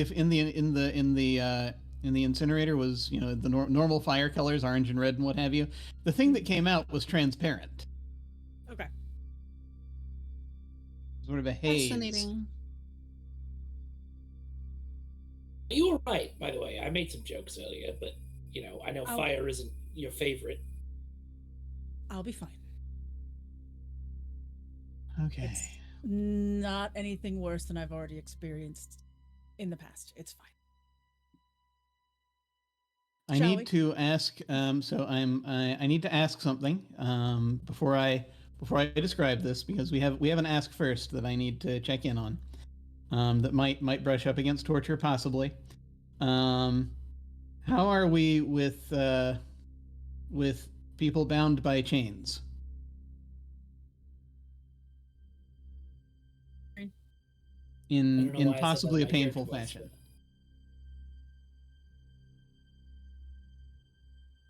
but- Good to me. Yeah. Are we okay? All right. Okay. Mhm. As you're kind of are sort of stepping into the lobby, where it's like there's a person at the door who'll take your ticket and tear your ticket, and basically that kind of deal. But as you step into the lobby, it's not a big lobby. But it's, you know, it's sort of got this. It's got this sort of this weird sort of contrast of these sort of red velvets and fake gold paint to try to make it look classy. And Eva will see from the ceiling is dangling by a couple of chains is a ghost.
Hello. There we go. Back. Welcome back to Tech Night. It would appear that there was a Ghost. There was a slight fluctuation in the space-time continuum that unfortunately prevented us from being able to communicate properly, but it has been taken care of for now. As every now and then Deck has a slight flutter. No worries. I believe we sort of I guess and I think we sort of just moved past the ghost dangling in the lobby. And so there was so just checking the okay. Making a note. Yeah, it looked like an older guy wearing a kind of an expensive waistcoat. That's the only other thing I think I should have mentioned. But yeah, so born in life. You went into the theater. You grabbed the front row, and Bose came out, and you waved to Bose. Bose came over to you. He looks a little not, well, I would say worse for wear, but it's hard to tell with him. And he's just basically like, he's got creatures in there of some kind. Fun creatures are not fun creatures. There's a difference. I didn't have much fun. Hmm. But I see where he's got the pages in a compartment in his dressing room.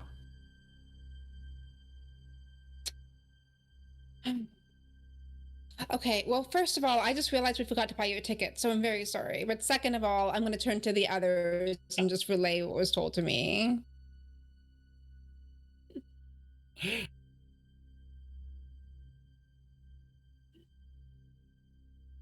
All right. Well, do we have any more details on what sort of critters? Bose, can you relay what they look like exactly? You're all light. And then another one just showed up and felt hot. That's concerning. I'll go relay this to the others. Like just now showed up? Is that what he's saying? And Bose says yes. Hey, that one was probably from outside. There's an incinerator in the back alley. And, Alley? What a weird place to put that. I know. It's connected to it's part of a building back there. Yeah. And she's gonna look to Esther. you know that the owner that went missing 5 days ago. Do you have a lead? Sure do. And I put the ring in her hand. That belonged to him. Yeah. It was in a pile of ash in the alley. Oh, I thought you stole it. Oh, okay. So dead. Terrible. So dead. Probably, yes. But I believe the one that Bose just showed up is probably him. But I don't know if that's correct.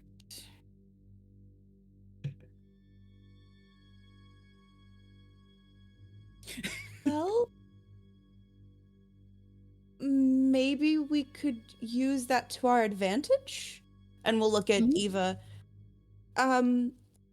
Disgruntled theater manager haunts his own theater. A very fascinating story, obviously, but Absolutely. could we use that here now to stop the show or Prove there's fire backstage? I mean, there's nothing like shouting fire in a crowded theater. Looks around. There's nothing like shouting fire in a half-empty theater. what year was that law or that kind of mindset of don't shout fire in a crowded room like coined? Because I feel like it was 1887. Is that what you're? That's a very specific date. I know. I'm trying to wonder if this is the time to start it all, where Blake's like, oh, this is fun. Yeah. And then everyone's like, yeah, don't we're do looking that. too far ahead here. Yeah. It's hard to say. It's hard to say, really. Let's see. Oliver Wendell Holmes. I feel like 1911, Oh, okay. All right. Yeah. according Let's to think. Wikipedia. You still Well, probably you know, Yeah. I think in this game, it's right after Blake decides. Yeah. Yeah. Yeah. Yeah. Yeah. Just in case We on learned later. earlier. I'm Yeah, sure it but was a friends common are enough. different things. I'm sure it was a common enough thought, as Right. you know, that you know, it's a common sense thing. They don't want you to shout fire in a crowded theater. Just not popular yet per se, but it's still, you know, you can. Yeah. But yeah, so the lights are starting to dim. Go, no go, gang. Do we shout fire or do we let the show play out and try and do something Play after? out. Let it Oh. play out. We have to Unless it see is- what he's doing. Exactly. Yes, We I can see- suppose so. We just need to make Okay. sure that we stop before it's too late. We can probably stop it if it gets too bad, but we also need to see what he's doing. Okay. So, All right. and we have So- a front row Hey, this seat. is before they search you when you enter a theater, so we all have our. This weapons. is, so we all have our- No, you're fine. You're fine. Yeah. So, someone begins music begins playing from probably a Victrola of some kind, and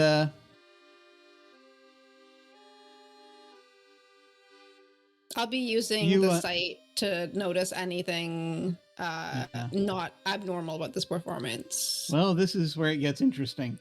So this puff of smoke appears, and this guy appears in this puff of smoke, Professor Flood.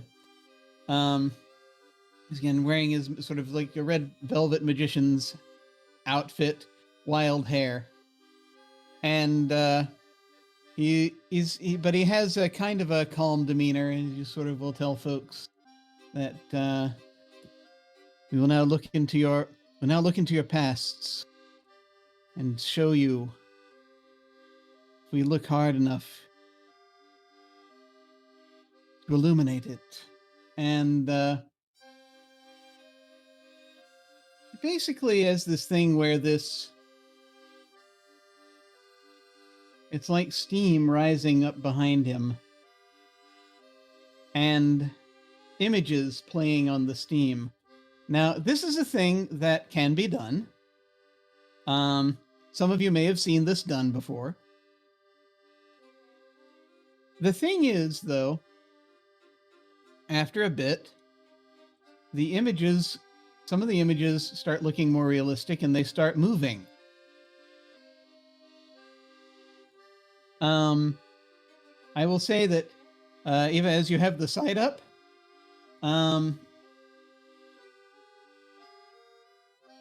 that you see the invisible, especially spirits and magical influences. Yep. So he's using, so it's like you think he's using mundane means at first, Mm-hmm. as there's this sort of little thing with projecting light. Some kind of weird device projecting light down at stage level onto this backdrop of steam. But as you look, you realize, okay, no, first off, the steam is not normal. And then when the images begin moving and becoming more active and more realistic, that too is not normal. And there's some kind of... There is magic inherent in the nature of these things, but you think these are beings that you're looking at, making the necessary shapes. 2 beings. One that seems to be kind of made of steam, and the other that seems to be kind of maybe made of light. During the act, he's, will have people come up on stage and describe things to him. And as they do, they take shape. Like someone sees themselves rowing a boat. And the audience is kind of impressed with this, because this is better than most Magic Lantern shows they've seen. There's a point where it's like this elderly lady is up there describing her the last time she danced with her husband, and it's kind of shows that or something like it. It's a little hazy. The faces are a little hazy, but it's it's very impressive if you don't know that it's magic. Somehow it being actual magic is less impressive. Yeah. So I get the sensation that these figures are beings. Yes. Are they things with consciousness? You think so? I'd like to abruptly raise my hand in the middle of the performance. Okay. And God. we have time for one more volunteer. Yes. Yes. Me, please. Hi. Of course.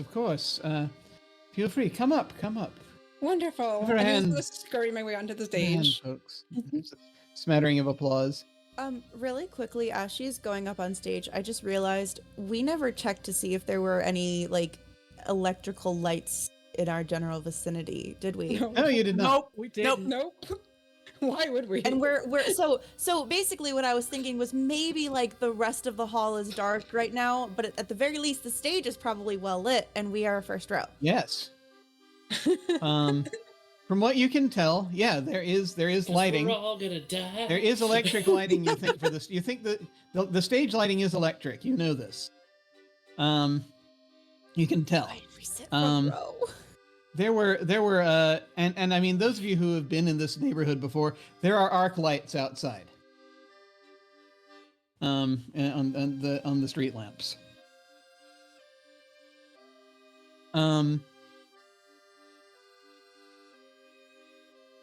But yeah, so Eva comes up and he says, "Can I have your name, please?" Oh, it's Eva. Yes, Eva Merlant. Eva. As he's speaking, I want to use telepathy to pick like a memory from his brain.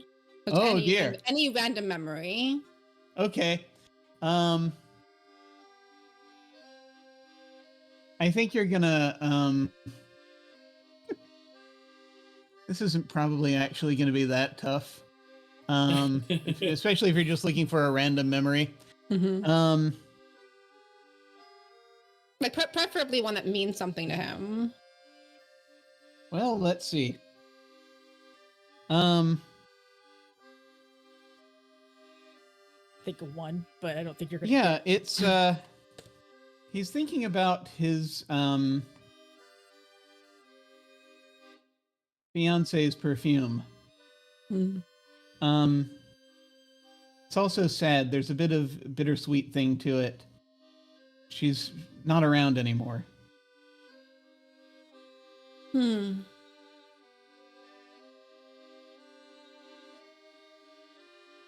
And he will ask you, "So, would you care to grace us with a memory?"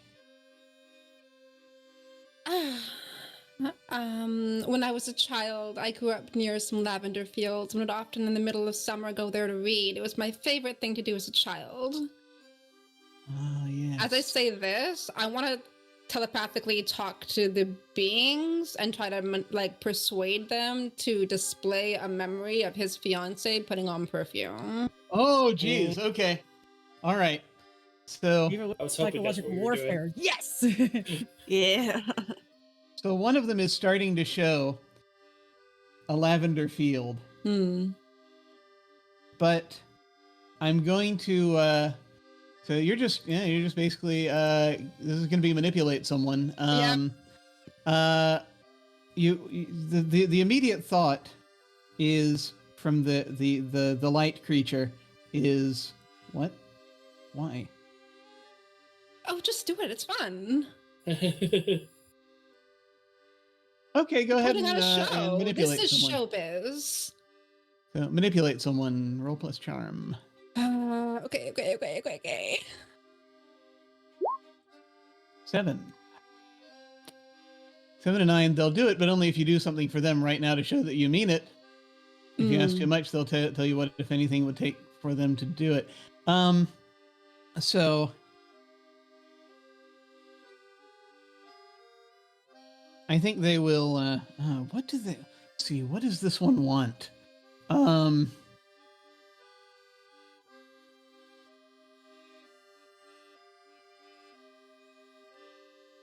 Would you? All right. Would you do me a favor? Mm-hmm. Would you? If we really want to sell this.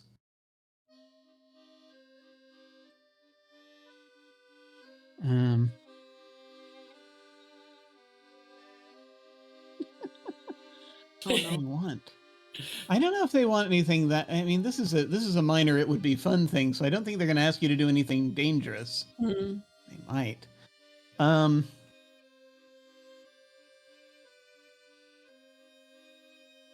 Would you see if he would let us go? Absolutely. All right. And so it morphs and it shows this image that you send it. You got her scent. You didn't get exactly how she looked, Okay. but you can kind of extrapolate. And the image changes, and there's sort of gasps from the audience, or sort of weird sort of thing. And he turns and he looks, and he's kind of transfixed for a moment.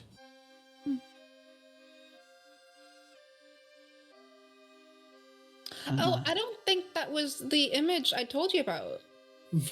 No, it seems. I am sorry. It seems the spirits are at play. Isn't she? Are you all right? That'll be all for tonight, ladies and gentlemen. And he's immediately going to turn and start walking to the back. What about my memory? I thought this was a magic show. And there's some grumbling, as you know, and then the lights are starting to come up. And Blake kind of looks to one side and covers his mouth. This boo refund. Blake, manipulate someone. Oh, okay. I don't think I'm good at that. We'll find out. All right. I have to click on it, and then I have to. 8, 79. You think you can get them riled up, but you got to do something to really sell it, like, you know, throwing vegetables or something. you gotta do a thing. Man, if only I had vegetables on me. Well, I will. I think. Would you be okay with Blake throwing his voice? So like he gets does a boo from like being able to throw his voice, so he could do like a boo from his seat and then a boo from somewhere else in the theater and then a boo from somewhere else. All right, you do that, and you know the audience is like, oh, and so they start getting a little riled up, and they're not gonna riot necessarily. Audiences have done such things, but yeah. And by the way, the beings are no longer on the stage after he steps off of it. But yeah, people are starting to go toward the box office and they're demanding their money back.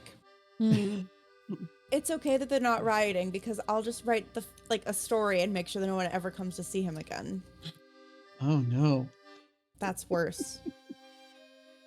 Well, so the show kind of ends abruptly.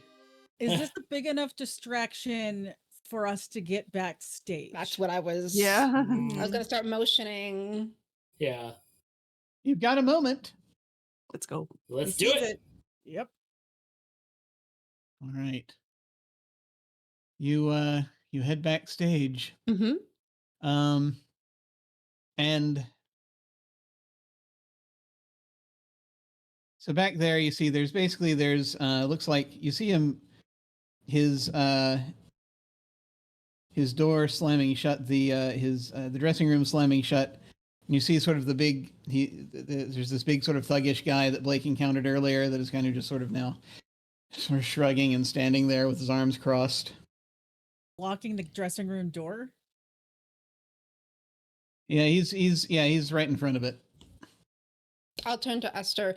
Maybe to delay a bad review, he could agree to an article? You were already in my mind. I often am. Wait, were you in my mind?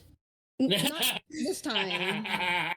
Oh my God. That's actually exactly what I was thinking too. I'm going to approach the guy that's standing in front of the door. And I'm gonna say, hi, I'm here for my interview with, oh my God, I forgot his name, Professor Flood. I believe one of my managers over there already spoke to somebody about arranging it. Yeah, I told him we're not taking interviews. Well, that's fascinating because I think that there could be something in it for the show, considering how poorly it just went out there. Don't you think a little bit of press coverage could be a little bit of a good thing? Or do you want to be Manipulate someone? Fantastic. If this fails, I have a backup. I didn't realize that. I didn't realize this was the exact same guy that Blake had already talked to, so that's awkward. I mean, there are not a lot of people. There's not a lot of staff left here for some reason. Damn, all That's right. nice. It's still a mix. Okay, we have not rolled above a mixed success this entire time. Nope. What's up with that? All right. It's roll 20. So he's We're like, playing with powers we don't understand. No, I'm not gonna. I'm doing the video game thing where you're holding on to like the potion that you think you're gonna need. Yes. You always think there's gonna be Yep. another time to use Do that it. all the time. Yes. Because technically I could make it a regular success if You could. Well, actually, I'm gonna save it because it seems like things could get bad once we talk to the guy. But mixed success. all right. He's gonna be like, after what you said, he's gonna be like,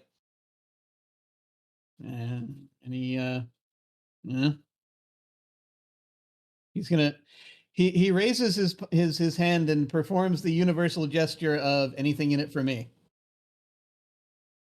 Keeping your job, but she will just for good graces, I guess, she will reach begrudgingly into her pocket and grab a small bribe, but a bribe nonetheless. Excellent. She won't grace him with anything too much because she thinks she's also helping him stay employed. I will say that Morgan realizes this guy absolutely does not normally work here. This is a this is a hired thug.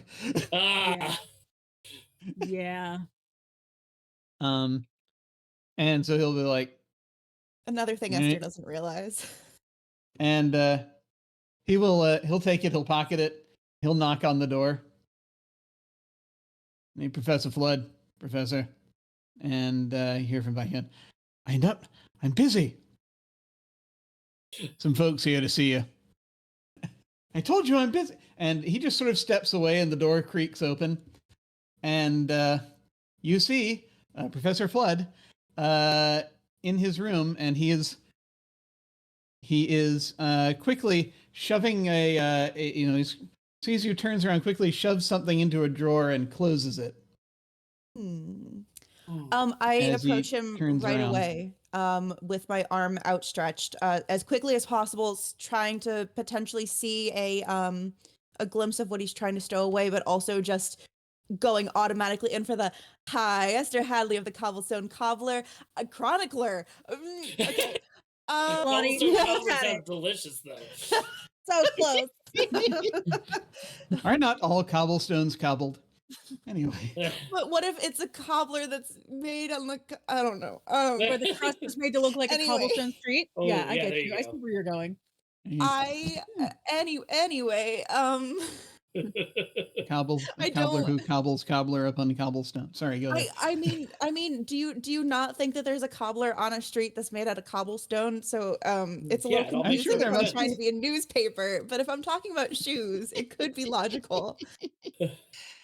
So what you, as you're racing up there, you don't quite see what it is. You think it's made out of paper. You hear a click, and the drawer almost seems to vanish because it's kind of a hidden under drawer. It just so happens that I know of a thing that he would want to stow away that's made out of paper. Anyway, This is true. Yep. I like just keep talking a mile a minute. I saw what happened on the stage and I like to keep ahead of the news. So I want to make sure that we can make sure that this does not get out into the world as you having some kind of temper tantrum on stage. And just kind of rambling on like that. Yeah. And I mean, he's going to be like, as you're, let's see, I gotta think of his position here. Still trying to ask some questions like, what was really happening on the stage that, it doesn't have to be the truth. Let me just tell you, listen, it doesn't always have to be. It's a story, okay? Tell the story. What happened? What made you leave the stage? I have a question. You can paint this however you want. Yes. Are you just trying to distract him, or are you actually trying to get him to bare his soul to you in this moment? Not trying to insult him. I do want to distract him, but I also am willing to write a story for him. And if you want me to prove that I do have the skill truthiness, whatever you tell a normal person, they'll accept that you think it's true. If it's far out, they might think that you're deluded, but they won't think you're lying. So I can basically give off the vibe of I want to help you stay ahead of this, but also talking a mile a minute so other people could potentially go in and do stuff. Okay. So, I mean, I seem to be saying this a lot, but this again is manipulating someone.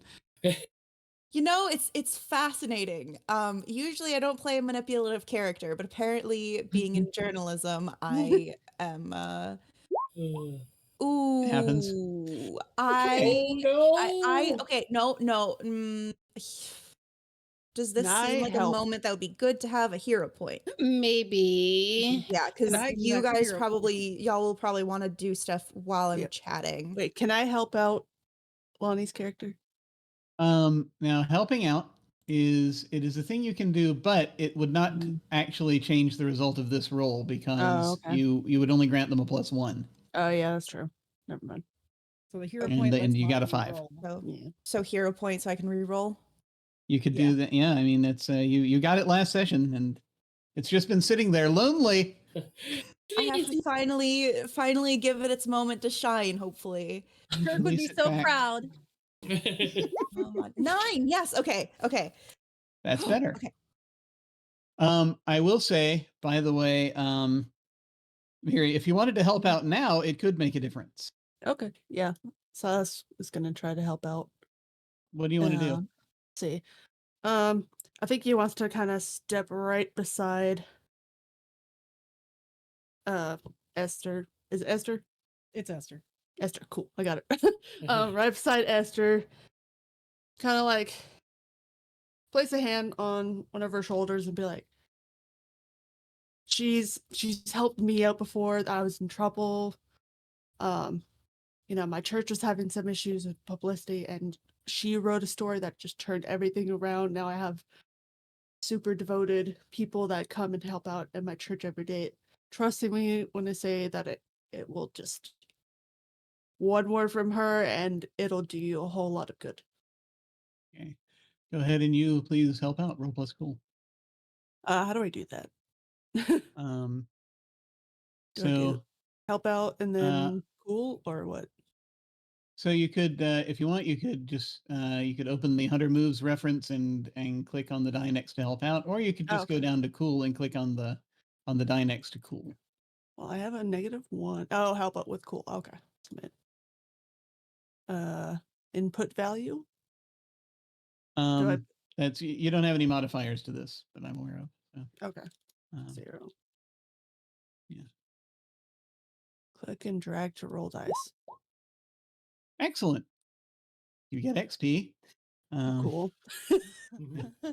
Unless you want to use one of your two luck, then you get then you get XP. I'll use one of my lucks. You'll use one of your luck. Okay. Yeah. Well, congratulations. Hey. That's 12.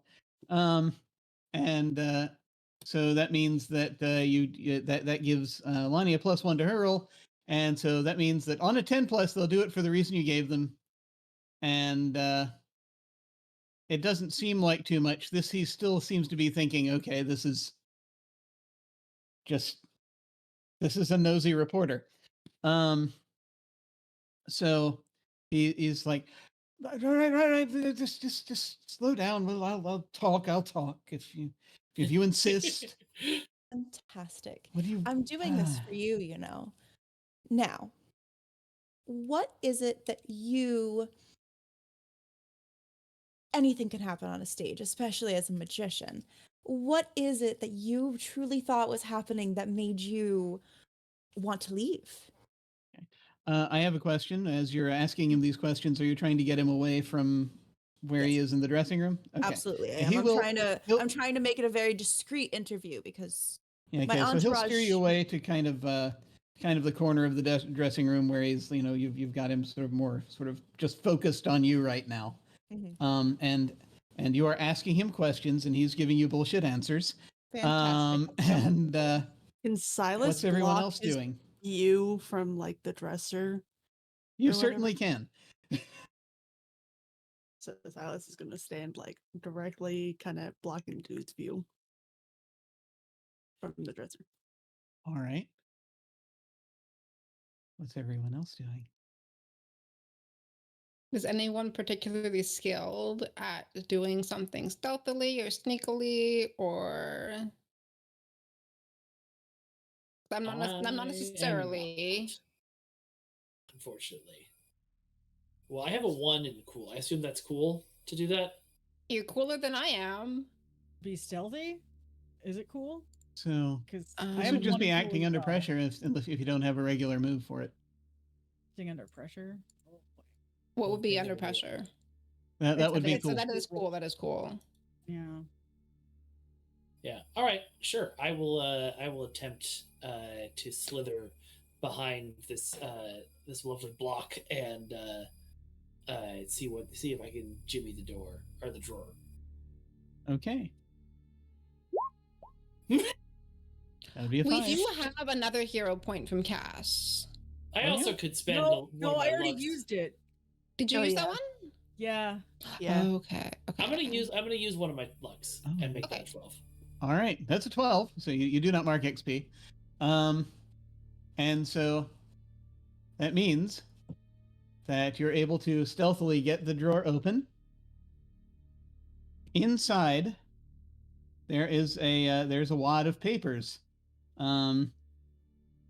big sort of thick sort of stack of papers that have been haphazardly shoved into the drawer. Do they look like, like sigils, or like what kind of paper are we looking at here? So yes, some of them. So most of them look like they look like older book pages. There's arcane formulae on them.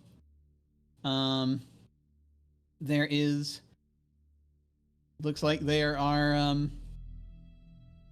things talking about things, creatures made from elements. Okay. Reaching their realm.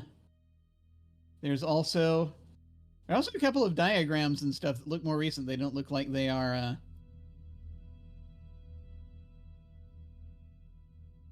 There's it's book.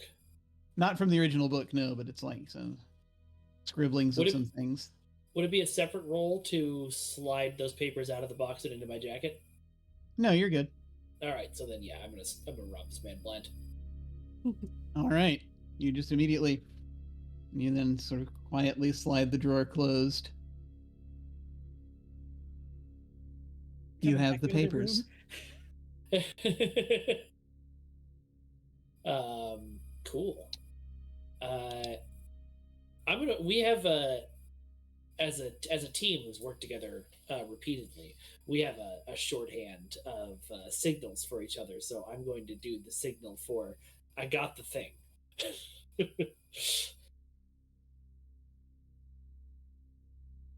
Blake has the thing.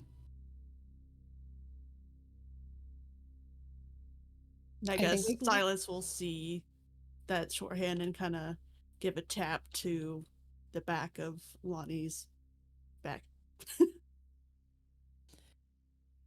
Well, He's been trying to answer, basically is just telling you, no, I just sort of was off tonight. It's these things happen. I was basically actually did Eva come in here or I did.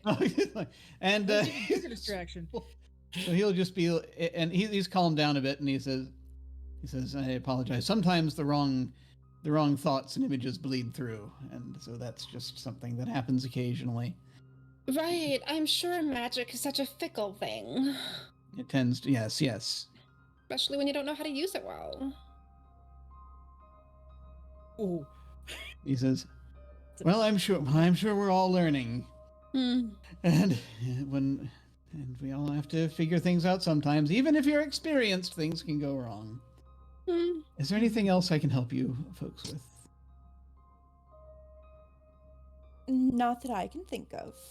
Do you think we'd like Miss hold on, Esther's last name is Miss Hadley. Do you think we would be it would be beneficial for us to do a backstage tour? Sort of get some pictures of how the operation flows. I think that'd be grand. And she'll look over to I forgot his name again. Professor Artie, Blood. your assistant? Huh? Isn't it Artie? Is Oh, no, are you you're talking talking about, no, Professor. Oh, okay. I no, thought you were no. looking for your camera guy. My bad. No, Yeah. no. That's Alfie. That's Alfie.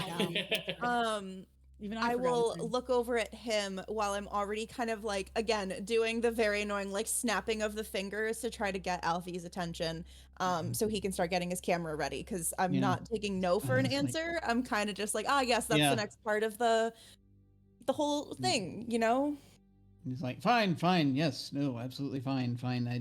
I'll need I need a little time. I need a little time alone to commune and Absolutely, think we about will not bother you review. anymore. You won't even know we're here. And we'll walk out. Is everyone walking out of the dressing room? I wasn't even Yeah. in the Yeah. hallway. Oh, yeah. He closes the dressing room door behind the last person to leave. And are you folks actually hanging around, or are you? Yeah, I want to try and go find the elementals. Ah. So, this is an interesting question. You're sort of, so you're looking around backstage for them. Is that what we're doing? Yeah. Okay. All right.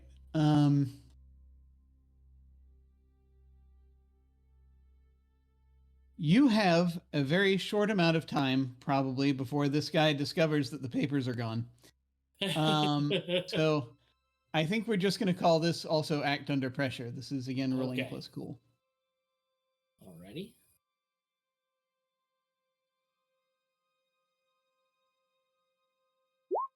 And you got a 10. Finally. No. Look So, at that cool comic art. As you all are sort of, doing quickly, you're sort of looking around. Does Ava, are you trying to help out at all as far as just looking around with the site? Is this? Yeah, going on? definitely. Definitely. Yes, you made a promise. Yeah. So yeah. So there's a spot down under the stage where you realize there's sort of this,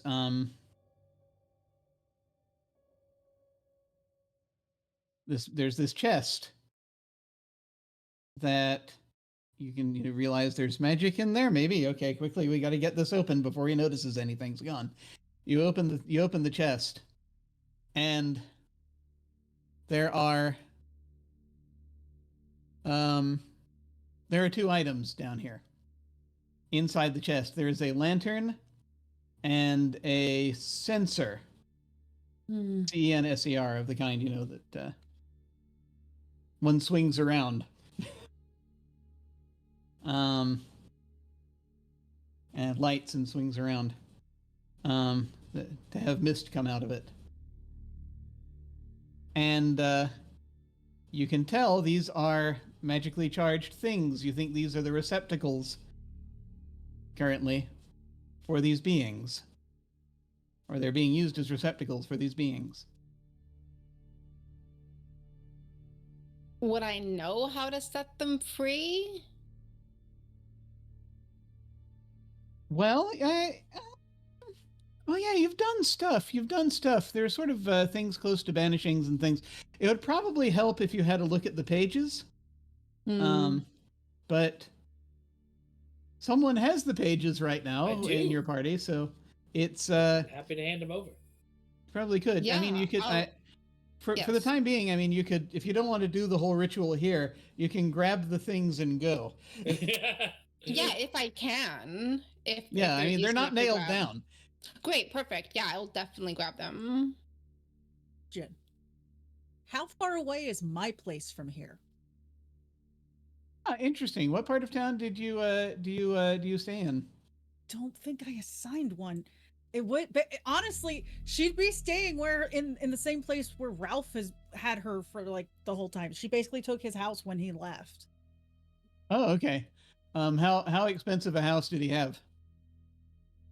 Not flashy, but not a poor house. Like kind of like how she's well dressed, but not like gaudy well dressed. Medium level. Murray Hill. Yeah. Okay, how far away is it from here? You are not too far. It's on the southeast side of Midtown. Okay. I mean, Morgan would suggest if we're going to do anything, we need privacy. We can always go back to my place. Murray Hill is where just this pocket of older moneyed folk. Essentially. But not hugely significantly moneyed at this point. They're sort of more the They're on their way out. Either older or just sort of more upper middle. Mm-hmm. If I recall correctly. Yeah. So first. So as you folks are leaving the theater, it is night. Night has fallen. And you all make your way to the. What does your house look like?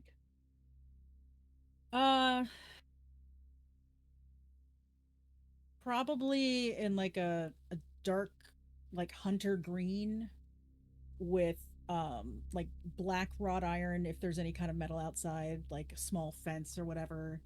And yeah, it is not flashy, but it is not plain gray on gray. So okay, cool. So this is where you all are. You are able to reconvene in the house. There's a room that it's basically like the sitting room that's like the biggest room in the house, and it has plenty of space to if need to throw the rug back and have a blank like wood floor to do chalk rituals or anything like that. Cool. What are we doing? The pages. We should look at the pages. Mm-hmm. Sure. Indeed, for folks who seems like some folks in here have some experience with them. We're not in any danger from just looking at them, are we? Not one of those old cursed things. As long as you don't perform any sudden rituals or recite any sudden incantations or etch things into the ground. Perform any sudden I mean, be responsible. Perform any sudden rituals. Right. So if this is what we think it is, which I'm assuming Blake made sure, this is from the book that I'm not supposed to look at, apparently. So, not sure. Oh. This is the book that I wasn't supposed to look at, but Well, I guess we can look at it first and then discern. Sure. We'll start flipping through the papers. This will be good practice for you. She was about to say that she'll mind her own papers, but yeah, practice. Absolutely. And she'll kind of like do the like folding of her notebook and like put it down and slide it away from her, like very rigidly, like, oh right, we're doing magic now. Okay. So first off, you have a source of arcane information here. So who would like to investigate a mystery? Ooh. I can investigate a mystery. Not me. What is it? What is the mystery? Which one's You did investigate a mystery? Sharp. Yeah. Is anyone sharper than one? No. I've got one. No. That's my -1, baby. We're not very sharp people. Okay, I'll investigate this mystery.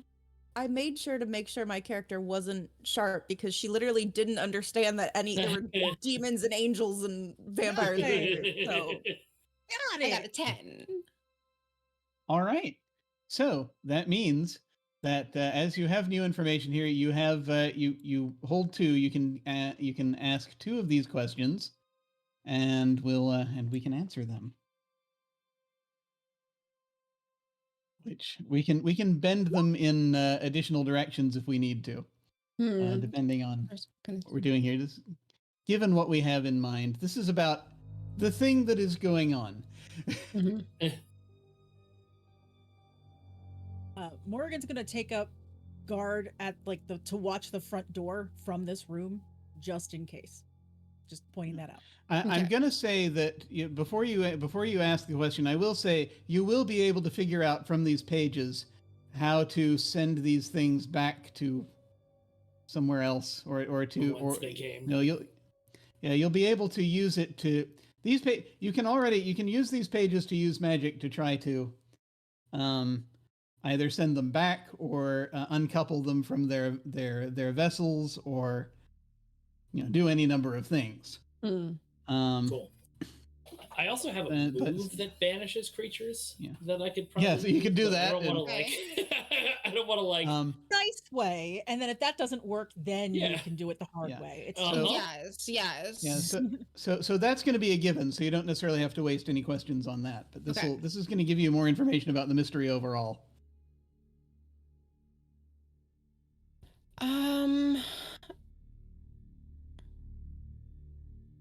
Well, I guess we want to know what it can do, like what these pages are intended for. Okay. And what? I guess the only ones I see that would be applicable here is what can it do and what was it going to do? Do we kind of agree on that? I mean, sorry, go ahead. Unless what happened here can tell you how they got latched into the items. I guess so. Maybe. Because we already technically know what it does, like in the sense of going to do it. Yeah, I guess so. Maybe what happened here and what was it going to do? So we can kind of look. I don't know. I mean, I don't know.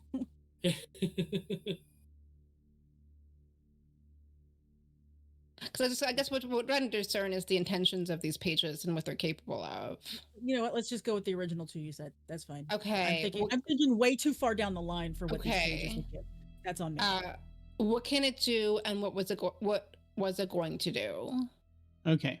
So first off, just so you're aware that with these pages, you can, like I said, do a number of things involving these elemental creatures. The thing that the creature can do depends on which type of elemental it is. These are all sort of border elementals that you're dealing with. There's a it's kind of a sort of a mist elemental. Okay. They sort of a heat it's a heat mist, heated mist type deal. Steam. That's what I'm looking for. It's a steam elemental. One of these is a steam elemental. One of these is essentially kind of like a light elemental. And you can and they can do the things that you saw them doing. One can manipulate heat. Right. The other can manipulate light patterns. It also, you find out about the lightning elemental and what it can do, which involves just basically, it seems to, there's a little more research about the lightning elemental in here. Okay. And apparently there is some kind of, and this also dips a little into what was it going to do. It looks like there's a plan that it can create.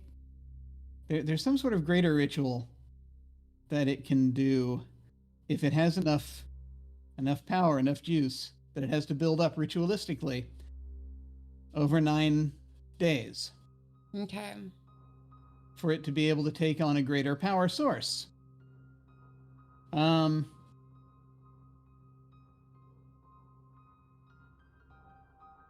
As you're sort of looking through, and you see also the notes that are Flood's notes,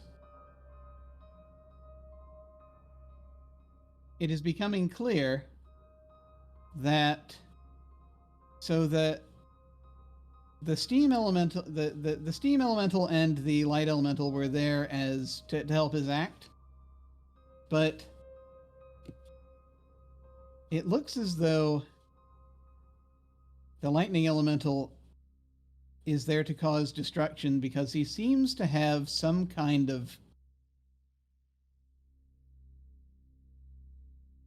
there's a map with markings on it,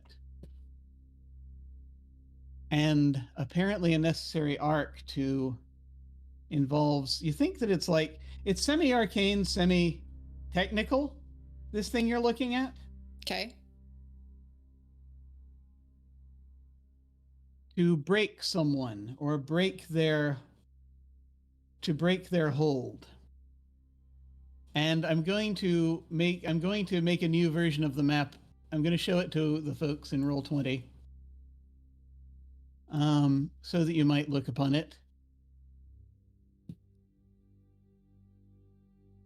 You see this pattern marked out. Is it not showing for me? Is it showing for anyone else? Showing Yeah. for me. Oh, that's It is. Let's refresh it. There's 9 dots on that line. There are. I'm technically sorry. Let me back out of that because I'm technically not looking at it. I'm guarding the door. Well, Oh, there we go. well, that's from the pages. That's from that. This part isn't from the book directly, so it depends on. No, it doesn't matter. She's still watching the door. So yeah. So you see this pattern, and it's like, apparently it started in the theater district and it ends in the financial district. Okay. Probably like 3 days hence. And these marked locations seem to correlate with the murder so far. Absolutely. Okay. So this gives us a good idea where the next murder is going to take place. Yeah. It's this arc going down. You see where the next murder is likely to take place, that being, Jim needs to open it up so that he can see it again. 1, 2, 3, 4, 5, 6, 7. The Bowery. Okay. This also, see, there are also little sort of like little bits of copied plans from sort of city plan type stuff. You seem to have access to city planning stuff. So you see some of these older documents that, so more recent documents that talk about, kind of show positions of arc lights in the city, and then some older, slightly older documents that have the Edison stamp on them.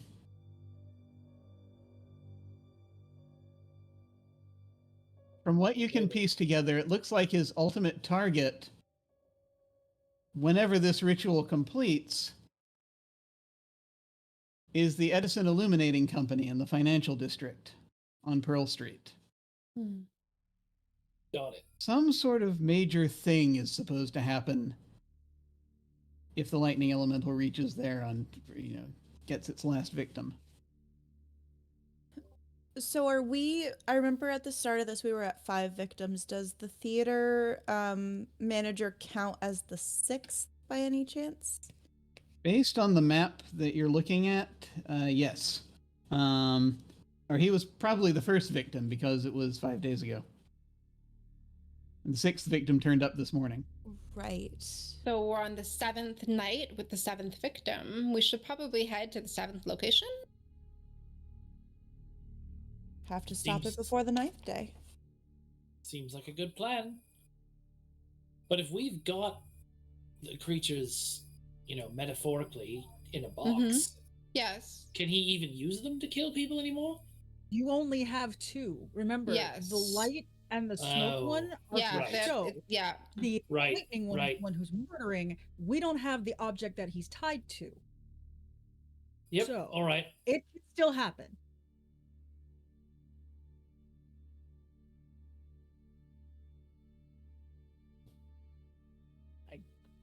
Where are we going? 7th location is that the one in the valley? Bowery? Really? How far away is the valley from where we are right now? The Bowery. Okay, so the valley was where you were this morning afternoon. That was where the 6th victim was. The next one, it's the next one down the line. I can't count. Oh, no worries. Who counts these days? Apparently not me. We're going to the Bowery. So it's the Bowery. So northwest end of the Bowery, east side of Washington Market. It seems like, from the look of things, it started off in points where there were arc lights, but has managed to get onto Edison's network, basically the filament lights. The filament lights, the term that I read out at the beginning, incandescent lights, seems to be now surreptitiously heading there.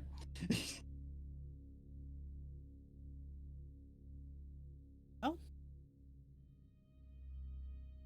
I mean, stop by number 7, see what we can figure out.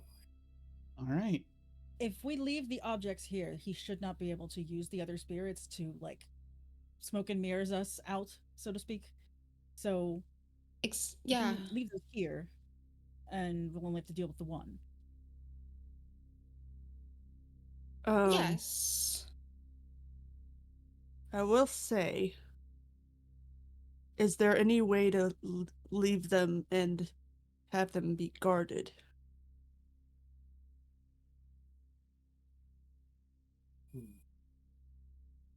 Say Kane already did us a favor, so he's not going to be inclined to do us another one anytime soon. Guarded or just very hard to get to? Because I can do very hard to get to. Mm-hmm. Very hard to get to. Would be fun. How long would a ritual take, from the papers to just banish them now? Or that. How long does it seem the rituals would take?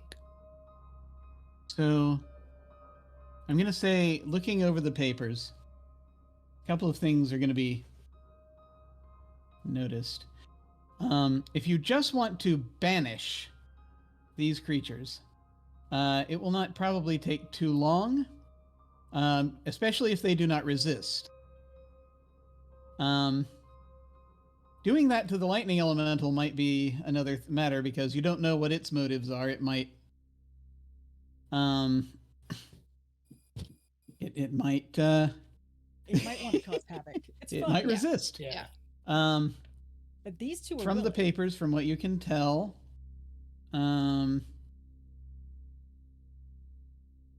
yeah. So that there is that. Also, I do need to point out one tiny thing to Blake. Yes. You know, the sort of, you see on the map the shape of the arc. You have a vague memory of seeing something on in your in basket once, back when you had an in basket. Mm. Someone beneath you had an idea. Right? Or I should say, I need to specify. Someone from downstairs had an idea. Right. Yeah, no. I gathered that. Do I remember It's like, any you details know, on this idea? If this, you're thinking back and it's like, if this line were weakened, it would be real easy to go back and forth. Easier even than it is now.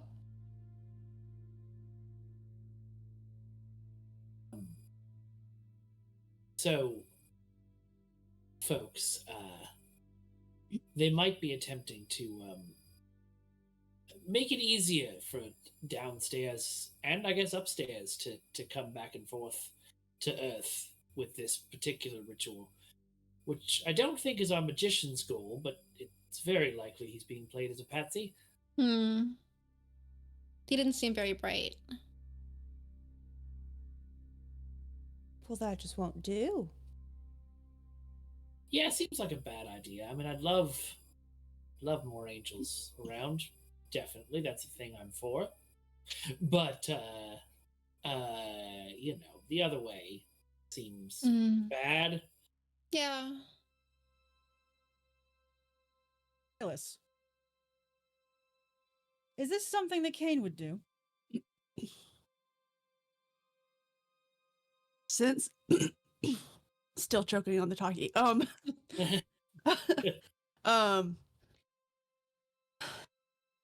Since he's, as far as I've known him, he's been able to more or less not move freely, but move swiftly as they want. As far as their motivations, I'm not sure. But he did warn me that there's more beings, more demons like him that are worse.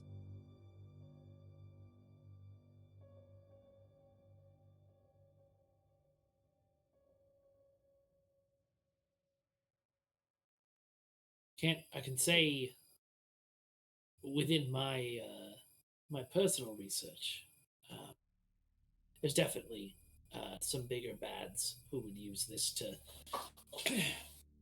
possibly even straight up invade. Actually, if they thought they'd be given the chance.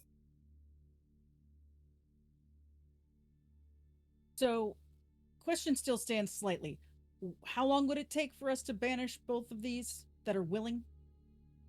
The ones that are willing, it would not take long. It would take maybe half an hour. Do we have that time? I mean, I'm not sure. Night has already seemed to have fallen, and I'm not sure exactly when this attempted murder will take place. As eager as I am to fulfill my end of the bargain for these lovely little beings, time might be of the essence. Bose looks up and says, midnight. Oh, We have you're time. so helpful, Bose. What time is it now?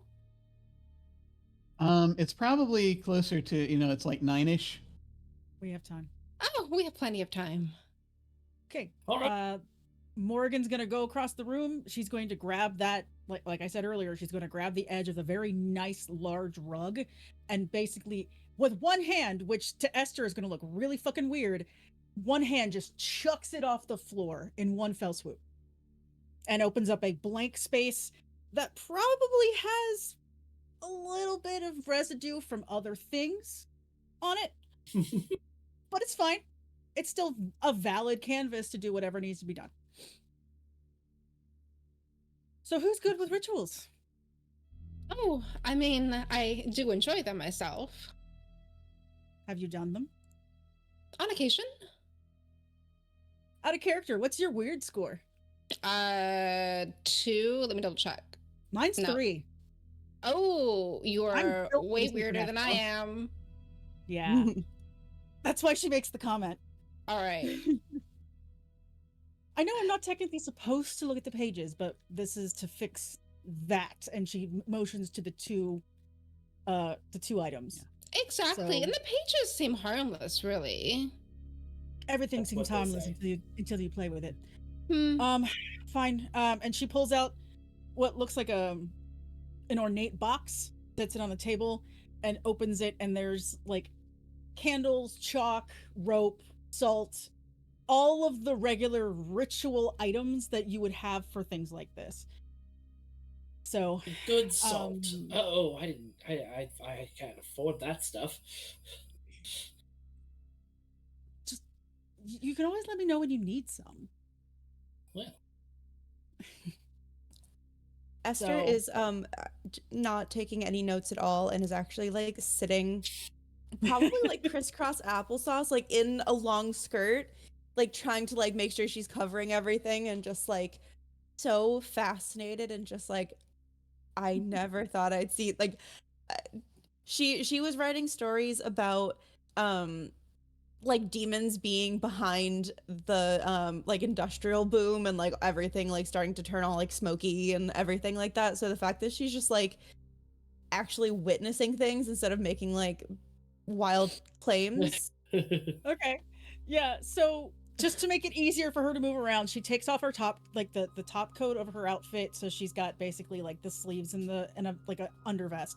She rolls up her sleeves, pulls her hair back up, and basically while she's doing that, she looks to Ava and goes, "Okay, put them in order for me." And Oh. so she can To the- and she's like, "If anyone wants to help with this, it's perfectly fine. I'm not trying to take charge here. I'm just saying I do this sometimes." And she just like setting things out. Wonderful. I think this I'll- is particularly at my expertise. Oh. Well, come Or on in, at- join in. I said out of my expertise. Oh. Oh, out of your expertise. Twilight is a priest.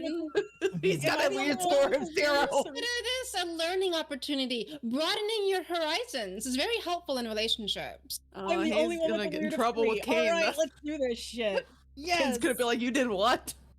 I did what? Oh, I do a lot, actually. I may have not been able to look at the Book of Patterns, but it doesn't mean I don't look at other books. And so, yeah. So I'll Yeah. totally roll the use magic check. All right. Hell Is yeah. this use Yes. magic or big magic? I need to know because there's two Yeah. different The rolls. pages leap for your throat. No, they don't. Um, Ah, no, you don't. As it turns out, when you do look at these pages, nothing happens. You think it was more just Rafe didn't want you to didn't want me to have it. be exposed to it. It was just he didn't want it to happen, so he didn't like put any things in place. Starts reading it. Oh, at least my eyes aren't bleeding, so that's probably a good oh, sign. good. Generally. It's just use magic because under use magic it includes banish a spirit or curse from the person, object, or place it inhabits. It does. All right. Let's So see. that's all we're looking for here. Let's see if roll 20 wants to be nice to me with this roll. Screw it. I'm spending a luck. It's going to be a 12. Do it. All right. I'm flat out. I'm going Congratulations, you global. got a 12. Yay! I know it's it mixed, but I works want it to without be issues. full. So you send these beings back to their homes, and they each in turn will we're just sort of are. You see these sort of this wavy heat sort of steam creature, just sort of nods and vanishes, and then this little ball of light sort of comes up from the lantern, and also you hear just sort of as it sort of blinks out, you see it just sort of leaves the words "thank you" in the air, and they are gone. Oh.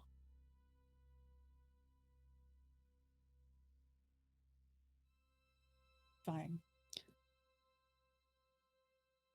Oh, All right, can you hear that one? I almost liked those. It's Not Hey, in the well, I'll hands leave of it to you. not in the hands of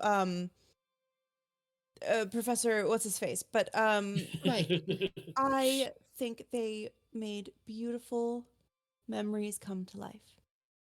they made memories come to life, but they were being forced to do it. Well, yeah, Mm. but imagine the world that they're from. It must be gorgeous. I'm glad they're home, but very cool. Well, the next one's not going to be as nice. So, Next one will be a little more ready for. Yes. and knowing that we might have to do a ritual on the fly, Morgan's going to grab a carpet bag and start filling it with ritual items that she thinks are going to work Excellent. for this. Yes. How are we preparing for this? Any other preparations we're making? Carpet bag full of things. I already have my rapier, like that's gonna do anything to an elemental, but I can at least kill the controller. You have Controller's anything, When it mortal. comes down to it. do you Yep. have anything made of rubber? Oh, Maybe. Good question. I don't think we have. Let's see. There might be a bike that we can rip rubber off of. How much rubber do you want? Yeah. Which I would know about this, but I know what I know, but does Esther know what Lonnie knows? Yeah. That's very true. A good question. Hmm. What's your So- sharp score? I feel as though. Well, I feel as though just taking time, and again, because I think this is simple enough if you're sort of looking through things and you're looking through these papers again and you're sort of figuring, is anyone going back and reviewing the papers and all of that in the pages that Flood wrote? I mean, I And that feel kind like of- I feel like Eva would be studying it intently. She Yeah. wants to know everything there is to know about this kind of subject. I'm going to give you just a few more details here. And that's it's very simply, as you're looking through, you realize, okay, the more you look at this and the more you see the sort of angry X's on certain things, on certain pages, and especially the older Edison papers, you're really starting to put two and two together, and it's like, Lee, because his name was Caleb Lee, as you discerned earlier, it's like, this guy, you'd be willing to bet this guy used to work for Edison and is a disgruntled employee. I feel like every Edison employee will be disgruntled, so you know. Yeah, he's in good company. So that, as you're sort of looking things through, it's just mostly he thinks he just wants this guy to tear up the illuminating company. He wants them to tear up the illuminating company and the dynamos. There are pictures of dynamos, the dynamos in the things like the dynamos inside the illuminating company. So it's like, yeah, he wants this thing to like wreck that basically wreck that plant, wreck that entire place, which will probably take out a lot of the electricity in New York. Yeah. If that happens. Take out most of the street lights at this point, and you'd only have like the arc lights left. You know, at the age of the start of electricity, it kind of doesn't seem as scary to just go back to gas. If Yeah, yeah. theoretically, if that There'd were to be a- happen, I don't know And what I'd we say, do nowadays. Esther, it occurs but- to you, Esther, it occurs to you that if that were to happen, there'd be even political things that could happen as a result of that, because it'd be like, okay, well, maybe we made a mistake going to Edison. Let's kick him out. Let's not go that Imagine the way. Drama. Imagine the newspaper front pages. Worried about what happens to the elemental after it destroys the facility, because is he going to be strong enough to send it home, or is it just going to continue rampaging? Yeah, that's probably going to be a big problem That's if it what I'm gets worried that far. Luckily, you're on night 7. Thank God. All right. So would I know potentially anything about protection with like rubber, like grounding?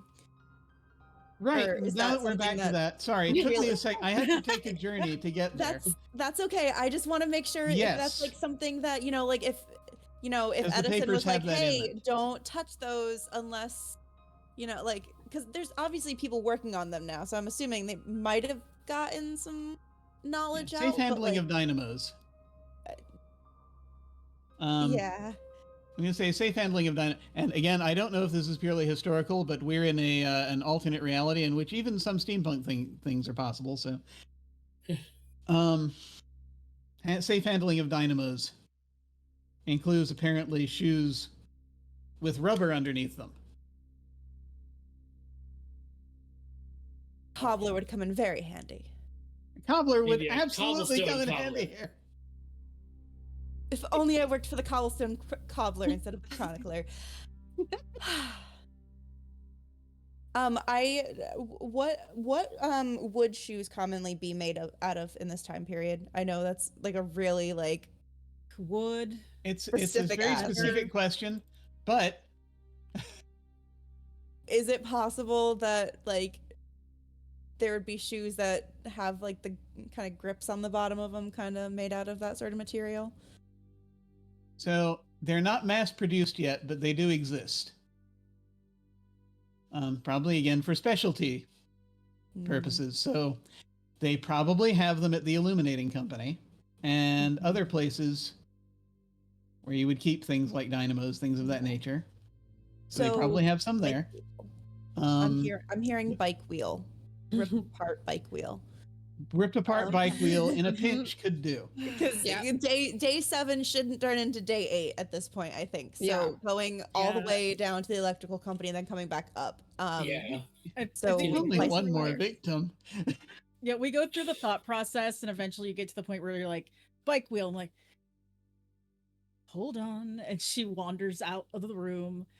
You hear the rending of metal a couple of times.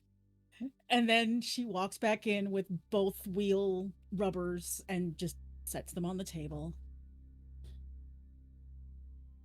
Yeah. Oh, wait. Yeah. Cutting implement. Hang on. And she goes back out again, comes back with a rather heavy pair of scissors that looks like they are possibly used in an industrial setting at one time. And like garden shears just in case those don't work. Okay.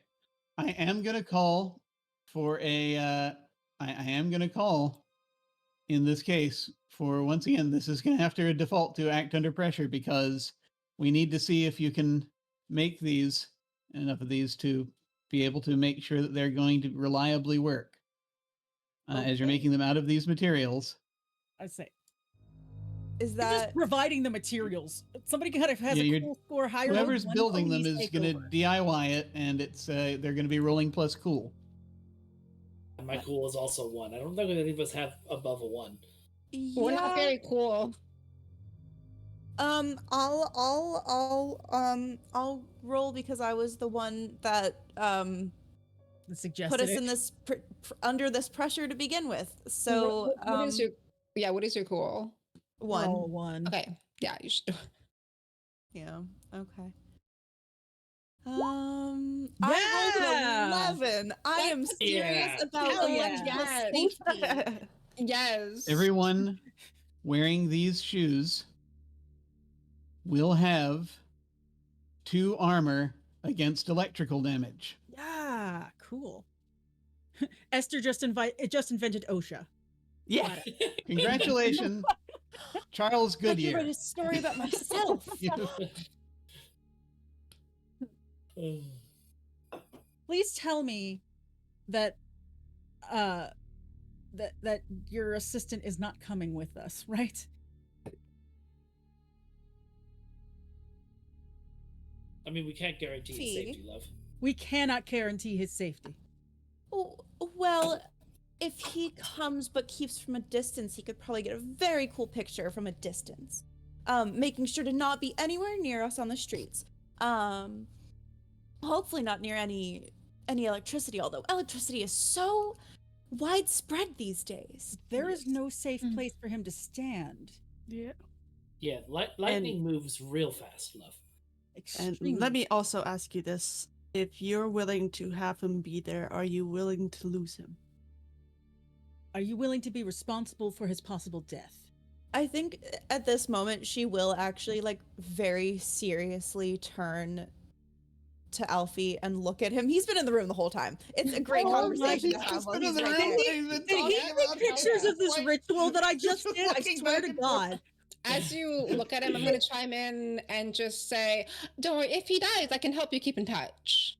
No, because she Eva, looks not at the him time. and for the first time in a very long time, she says, Alfie, I think you should take the night off. And like you can tell that she like very like she's not letting it show, but she is like she's trying to take care of the kid. She's like been giving him all these opportunities because she wants to see him succeed, so she doesn't want him to die. So she'll like kind of do that look and let like make it seem like, oh, it's just a night off, you know. But and he'll just sort of be like, oh, okay, Miss Hadley, thank you. And this whole thing has rattled him a bit. That's fair. That's fair. Morgan's gonna come over and put her hand on Esther's shoulder and go, I'm proud of you. Thank you. It's very hard to not have my assistant for the night. I understand. I do. You'll survive somehow, Esther. Well, actually, that's not guaranteed. We just said that. But actually, is it okay? Is it okay if he stays here? Because I don't want to send him home if there's going to be a bunch of like electrical stuff happening. Or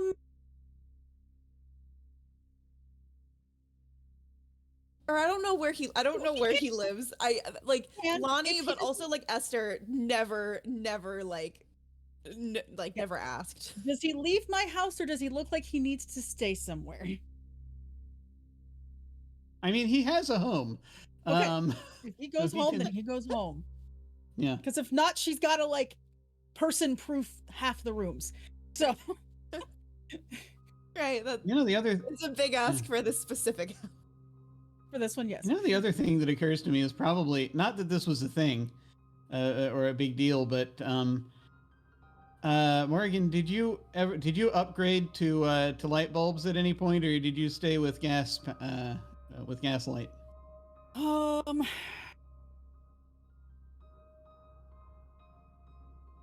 don't think she's upgraded yet. Okay, yeah. So I mean, there was never even really a chance of it spying on you here or anything. Which is I think she's like, she may have a couple of documents on her desk where it's like, look into the arc light system, blah blah blah, as like a possible upgrade to the house.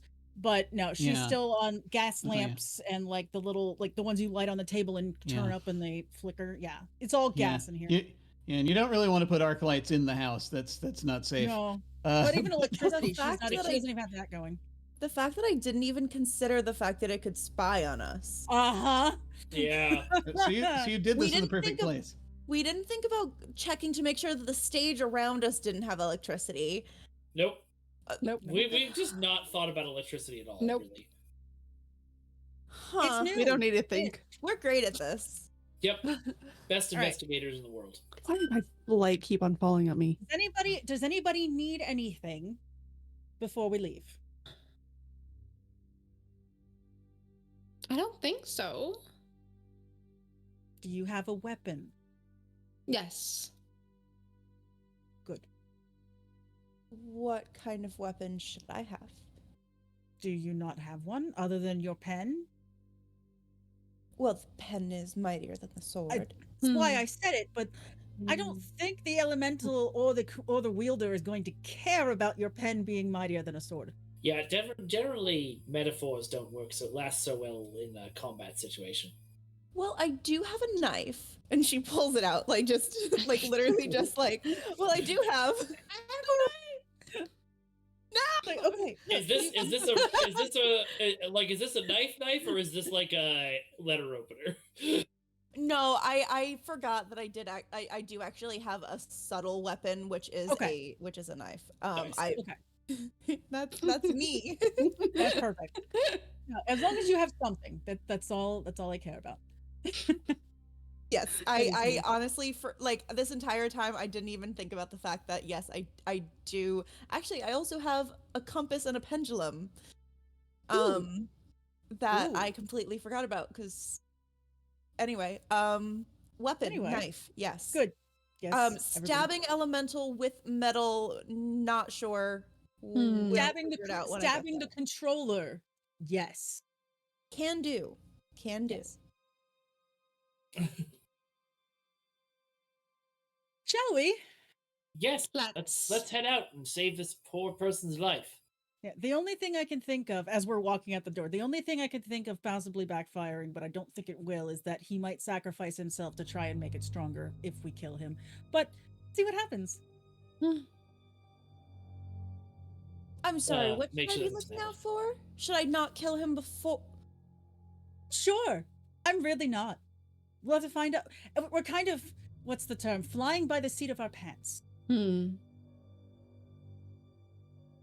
I know you're wearing a skirt, darling, but it's the same concept. Read my mind. Stop that. I was like, how do I not be annoying but be like, she looks down at her skirt. Pants. Like she's wearing pants, but it has like her top coat kind of looks like a dress from the back, but it's open in the front so she can still run and move. So that's why she says it. She's like, "What? Skirt, pants, Yeah. whatever. Let's go." You heading down to the Bowery? Yeah. All right. You're all heading down to the Bowery. It's gonna be so bad. And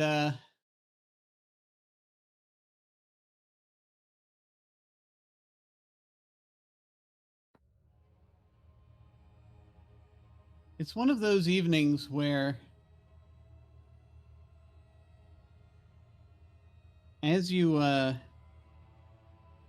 heading down, it's not you're it's a bit later, but it's by the time you get down there it's going to be a little bit, it's going to be like 11:30ish, maybe 11 to 11:30ish by the time you make it down there.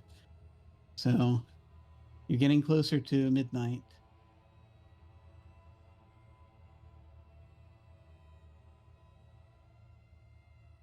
You're coming into sort of the area of a fish market. This is a poorer neighborhood. You're not you see sort of tenements, cramped tenements. You pass by.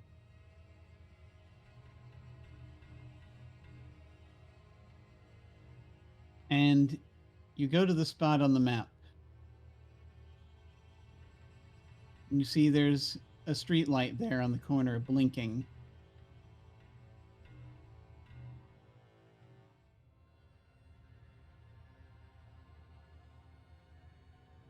Nothing has happened yet. There are a few people around. Still up late. I mean, the city doesn't sleep. It's in the description.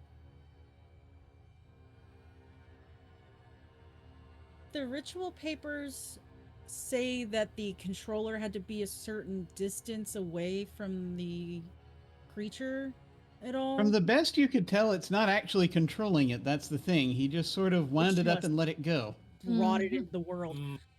Oh. Yeah, kind of just... You're not sure exactly what happened. Like, he just sort of... Maybe he convinced it to do it. Maybe it has its own reasons. It's hard to say. Okay. Is there anybody walking near that lamp? So you do see, as it gets later, see a guy leaving the fish market, leaving one of the stores. He's got a wheelbarrow that he's slowly wheeling over to try to take it to sort of a dumping area. Some remnants, bits of fish. Yeah. Fish bones. kind The of only thing. person other than us around? He's getting closer to the street light. Just starting to blink on and off a little bit more. It's almost getting rhythmic. Off, on, off, on. Picking up the Blake? closer he gets. Blake is moving towards the light. Right now, just at a fast walk, not trying to cause. Well, actually, there's no one else around, is there? No. So yeah, Just you and the fishmonger. Yeah, Blake is gonna move up to the street lamp quite quickly and nonchalantly lean against it as the man gets closer, but have his weapon in his hand ready to deploy. All right.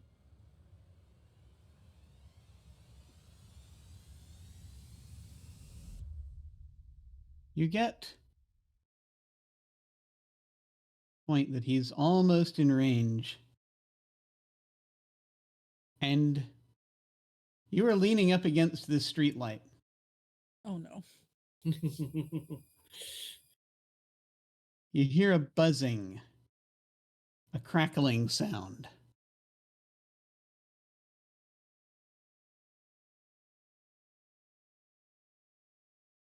I'm gonna And look up at the light as soon as I hear that. It's starting to glow. I think You have a second. I think Blake is going to take a step back and flick the cross out, and you see this kind of behind him, the big top of the cross extend out in a semicircle behind him, of this shining chain whip that razor edges to it that kind of sings as it comes out. Okay. Mutton to get ready, folks. If I can, I'm gonna try and get the fishmonger out of here. All right. That's what you're getting ready to do. Yeah. I think I'm getting ready to use my cast out evil move. Mm-hmm.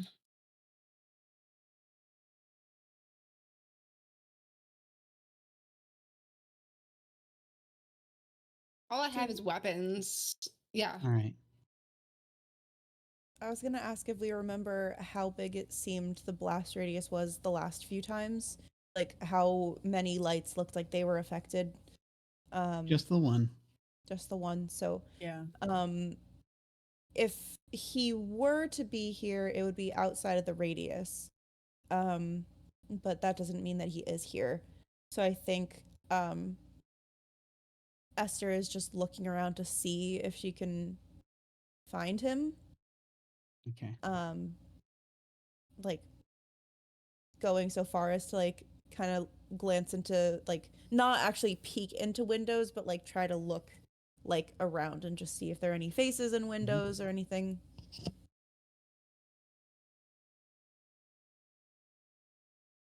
And what is Silas doing?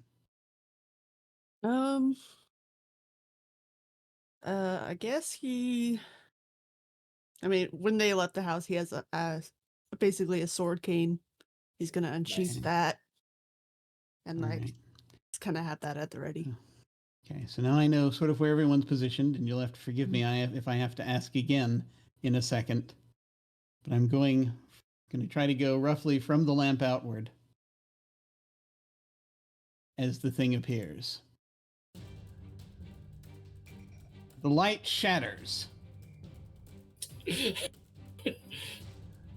And this living bolt of electricity comes out of it.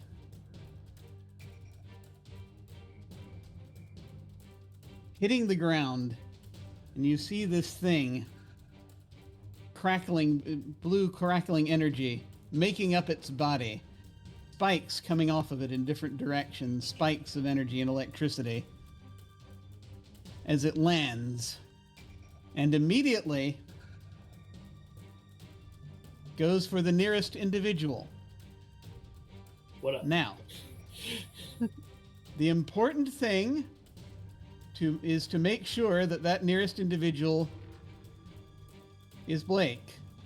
So I'm going to need Morrigan to go first to see if you can get this fishmonger out of the way. So I'm going to need you to act under pressure for me. Hurry up. Not unholy strength, son of a bitch. All right. Well, what is your... Well, hang on. Do you have another move that would... So, because he's he's a fishmonger, he's a big, muscled guy, right? Yes. Wielding this wheelbarrow. I have unholy strength as a move, but it says it's only when you kick some ass. But he's big. He's burly. I'm gonna have to use my extra strength to move him. So that's my argument. Well, I mean, it doesn't, just because you're not fighting doesn't mean you're not still strong. You can move him. Okay. You So still I'm still have rolling under pressure. unholy strength. Right. So I'm still acting under pressure. Okay. So yeah, you're not trying to inflict harm on No. anyone with this. You're just trying to get him. So this would be acting under pressure. All right, fine. Oh my god. Okay. So I'll put myself in the way, so if it's gonna go after anybody, it's gonna be me or Blake. yeah, it's basically going to be you can take it, or Yeah, as long as Or, it's not the fishmonger, the we're fishmonger good. can take it. Yeah. That was Okay. the plan. Even if I don't completely get him out of the space, if I'm body blocking it, that's fine. This thing immediately is like lunging in the fishmonger's direction. You interpose yourself. Yes. You are able to get him out, the fishmonger out of the way. You knock him off. The wheelbarrow goes tumbling. He further goes tumbling, but he is now out of the radius immediately and is like, he's terrified. This thing strikes at you. Fuck. As you can see, just with its two arms, just move forward, lightning fast, because that's what this thing is. Of course, of course.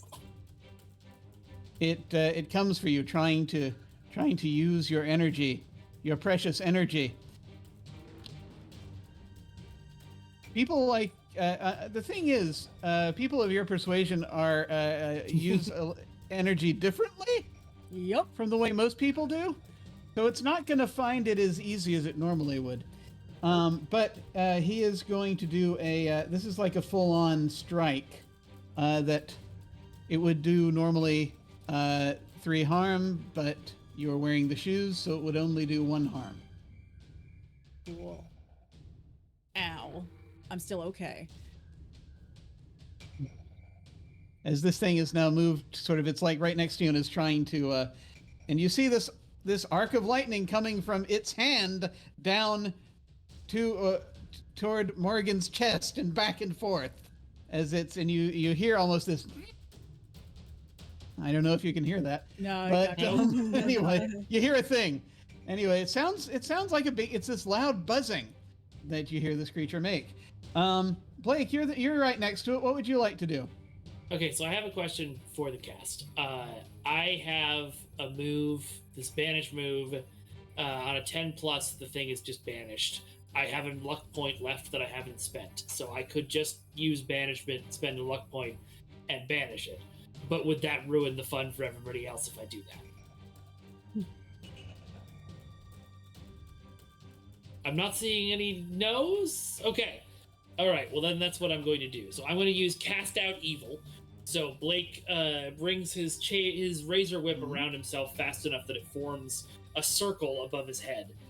This buzzing, spinning razor circle that you see lines of fire start to connect from the circle to him. And then he shoots it out, and the fire curves and centers right into the electrical thing, the lightning elemental. So I would normally roll tough for this, but I will spend a luck point to make that a 12. Is that your last luck point? It is. So I am going to get. I get word that my mission requires something difficult that must be done by me urgently. So here's how this happens. As you thought that other people wouldn't be involved, but alas, they may have to be, because the thing is, it's not going without a fight. Sure. So you will be successful in banishing it, but it's going to take a moment. All right. As you are fighting this thing with your will. Fire is so this fire comes around it, and it is grappling and it is resisting as it is trying to hit. Lightning is arcing out away from it in several directions whilst this is happening. So, and it just barely misses you, strikes the lamppost again as it goes next to your head. A little bit of a close shave. You're trying to hold it. You're trying to make it go away, and it's gonna happen, but it's gonna take a moment. So, Right. As we're heading further out, I just need to know, in this moment, let's see, who's the next closest, do we think? I kind of feel as though it might be Ava, but it could be Silas. Which are we thinking? Because I know that Esther was off looking around for. Right. Yeah, I guess maybe. Yeah, I guess Eva probably would have been peering a little closer. Okay. Well, Eva, what would you like to do? The only thing I have a revolver on me. The only thing I can do is use that, I suppose, on an elemental. Unless maybe unless I just attempt to converse with it, but don't necessarily think there's anything I can necessarily say. Okay. Just Go back to your hole. Would any of the ritual equipment do anything for this? Come again? Like I stuffed that carpet bag full of ritual stuff, like candles and all that stuff. You've got ritual stuff. Would that maybe? Would anything help like subdue it? I mean, like. Well, quick question: Are any of your ritual items made of copper?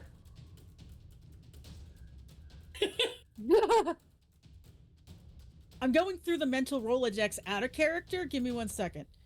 Got a mule cup or something. I mean, there's probably one in the house, but I didn't put it in the bag. Maybe a cup, like a ritual chalice, maybe. If anything, you can try to at least temporarily help contain it long enough that it won't damage anything on its way out using that cup. Okay, yeah, I'll do that. That will involve using magic. Bag with you guys. It's all in your hands at that point. Yeah, I'll grab it and try to attempt to help subdue it. Okay, this is using magic. Mm-hmm. And so you're gonna be rolling plus weird. All right, you got it. I am super weird. I am the weirdest. I'm the weirdest. Crazy weird right now with my 13. You got a 13. Hell yeah. Damn. Okay. So I presume you're picking banish a spirit or curse from the place of object or place of inhabit. Yeah. All right. This thing is bound now into this cup for a moment as like. What does this look like as you're doing this? I am basically kind of trying to face closer, just arm completely outstretched. I think I am just muttering random words and incantations of protection and banishment that I've learned throughout my studies, and just basically just rushing towards it. Okay. So you're doing this, you can see its streams of power are getting confined further and further. This thing is getting contained, almost sort of swirling into this weird, almost sort of conical, inverted conical shape. I'm just going to hop over real quick to Silas and Esther. As Esther is keeping an eye out, and you will see a bit of a ways up the street that you see a familiar figure. You see what looks like that Caleb Lee, Professor Flood, was starting to approach because he knew where it was going to be. He's carrying something. As you see his silhouette approaching, he's about half a block down. What would the two of you like to do? Sorry, go ahead. I was gonna ask if he sees me, but also does he see either of us? I guess. Yeah. There's rather a lot of light happening around the lamppost, so he sees that. Mm-hmm. He's trying to come forward to interfere, maybe with something. We're not sure. I'm gonna just run towards him. Okay. Yeah. What would you like to do as you're running towards him? Let's see. Yeah, I don't. I guess I want to, like, as I'm running towards him, try to just, I don't know, catch him off balance and being like, maybe even like trip him up or something. Okay. This would be kicking some ass. Okay. All right. You see that he is carrying an arc lamp, a small, which is basically. Would I be able to assist because I think if I see Silas start to make a book, look for it, I might like take a few seconds and then be like, oh right, I should be moving, and then like follow. So maybe like help kind of like flank, and I don't know. But how that would be help out if I were to roll that. Yeah, absolutely. And if you want, you can wait until after Silas rolls, or you can just roll now. All right, so kick some ass. I'll let you go first. Tough, and it's just tough. Default. Yeah.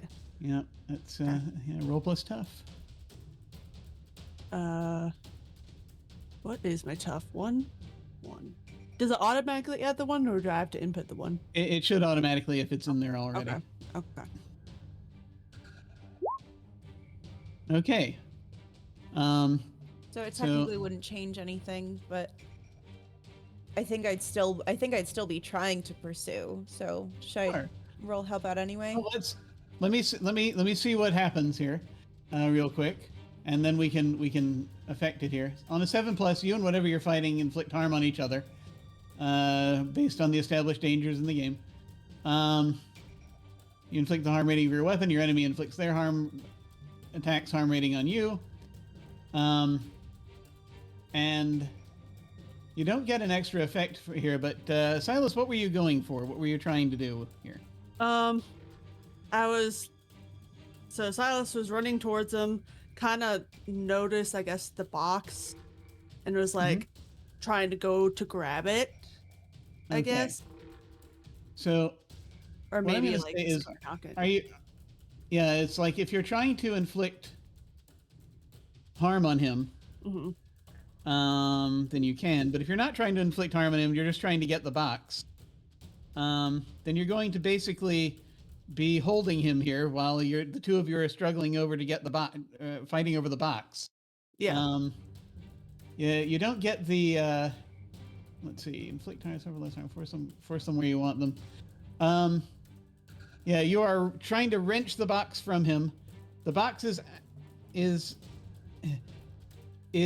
electricity, a little sort of crackling with some electricity. You're grounded. You're okay. Yeah. Well, he's grounded. You've got the souls on. And so Esther, that might help you sort of see. And in what way are you trying to help now?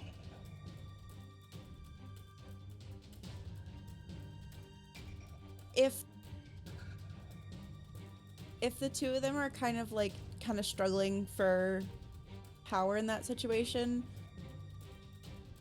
I think Esther would potentially go for like a cheap shot of trying to stab at like a foot or something, just to distract. I love this. Yeah. Toes. Kick some ass. I have a -1 in tough. This is gonna be great. Oh, fabulous. This is my. Ooh, I got a 9. You got it. Hell yeah. Kick some I ass. am strong in this one circumstance. This one circumstance only. All right. So he is not able to inflict harm on you right now because he's trying to do it to Silas. Perfect. But you have a knife which does how much harm? Oh, I think it's only 1. It's one harm knife. Harm. You And bring hit the him. knife down into his foot, and he cries out. He's like, ah! He lets go of the box. He lets go of the arc light. Silas, you now have the arc light. Sweet. And you have this magician now down, grabbing hold of his foot in pain, bleeding from the foot. Meanwhile, back over underneath the light, you see you're pushing it back, and it's for a moment. Blake and Ava, you can see as it shrinks away, you can see through it into a place, a land where buildings and streets are all made of electricity. You catch a brief glimpse. Everything is pure energy and chaos. And then it vanishes.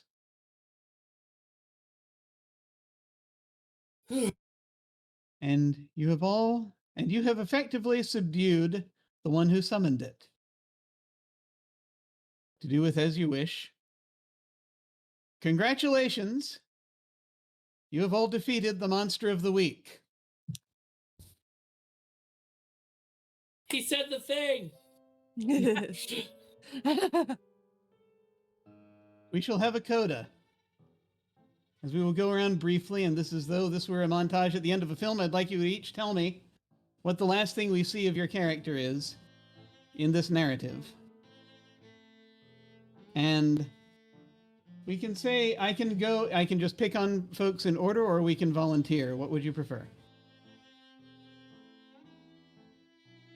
Interesting idea, so, I'll go ahead and pick on folks in order. do it. That makes it easier. So wait, I'm sorry, Lonnie, did you have a thing you already, or did you? Yeah, I could do something. Yeah, okay, go ahead.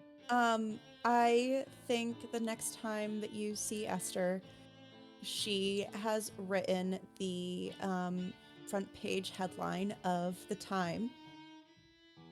And she didn't have to call Kane for that. She did that on her own, because even though Alfie wasn't here to take pictures, she does have an ability, everything's documented, which allows her to use any evidence that she could have conceivably recorded,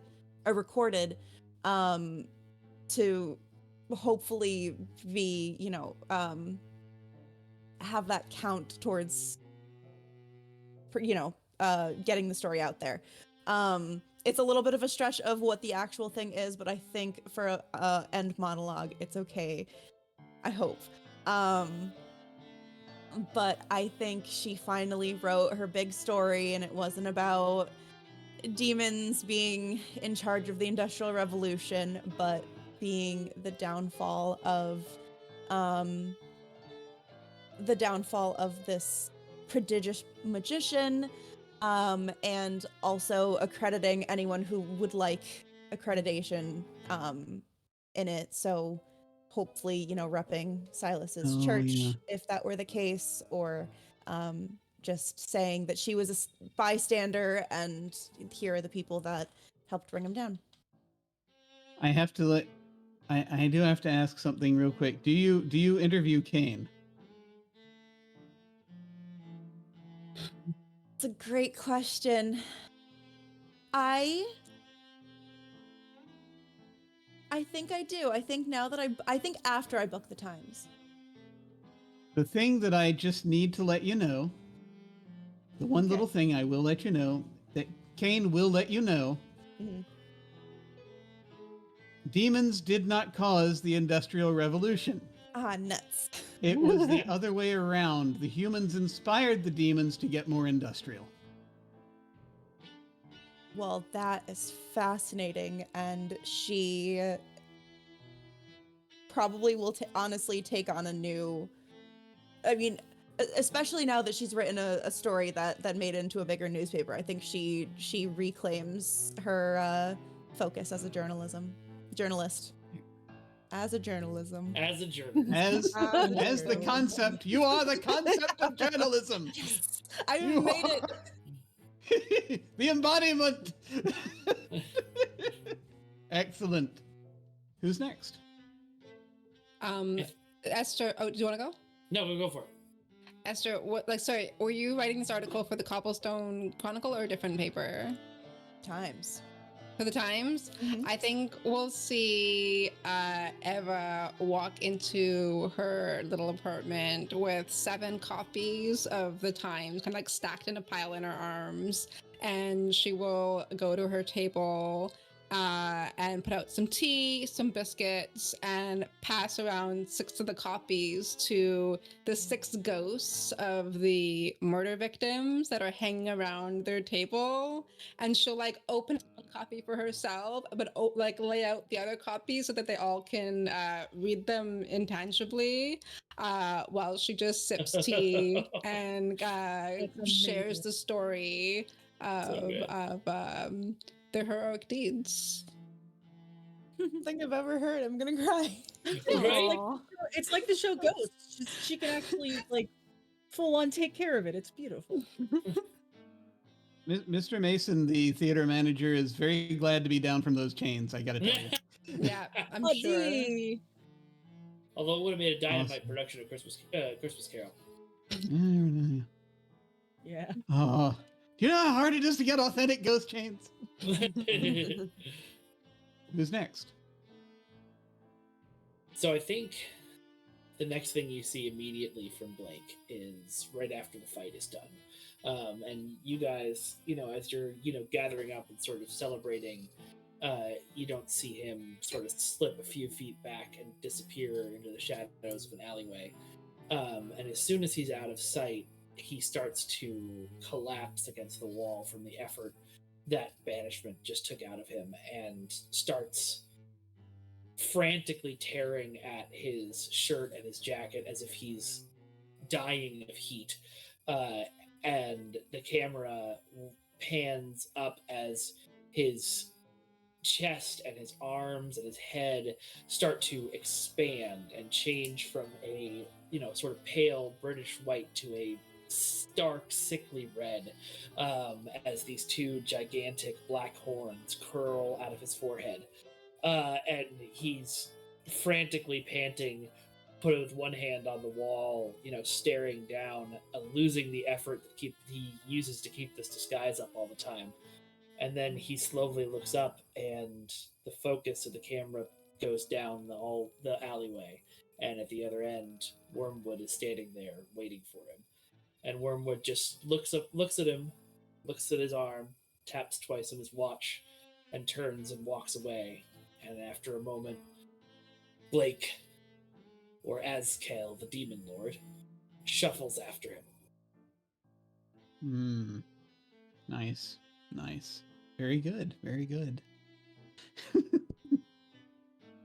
And who's next? If you've got one. Yeah, okay.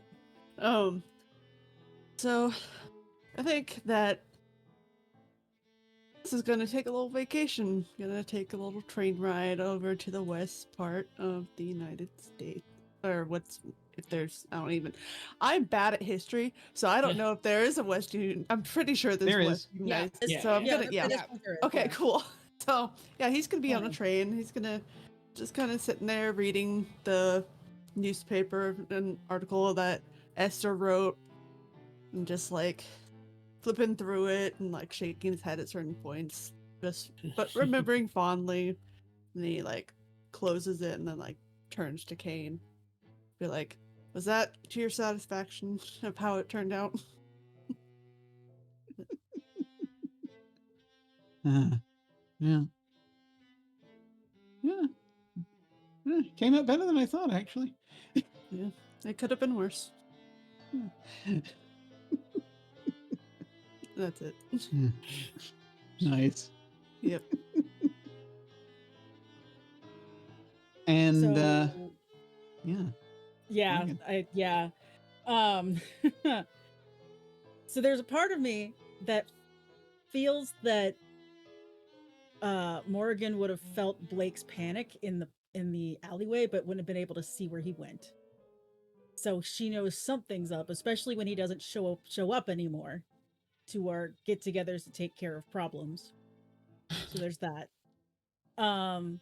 However, the last thing for her is basically she's back at her house, honestly. And a solicitor comes to the door near the end of near like sundown-ish, trying to get her to transition her house to electricity from gas.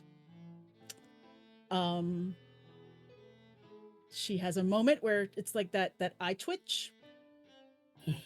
She invites him in, and as she invites him in, she takes off her gloves and grabs him by the neck and slams the door closed with her foot.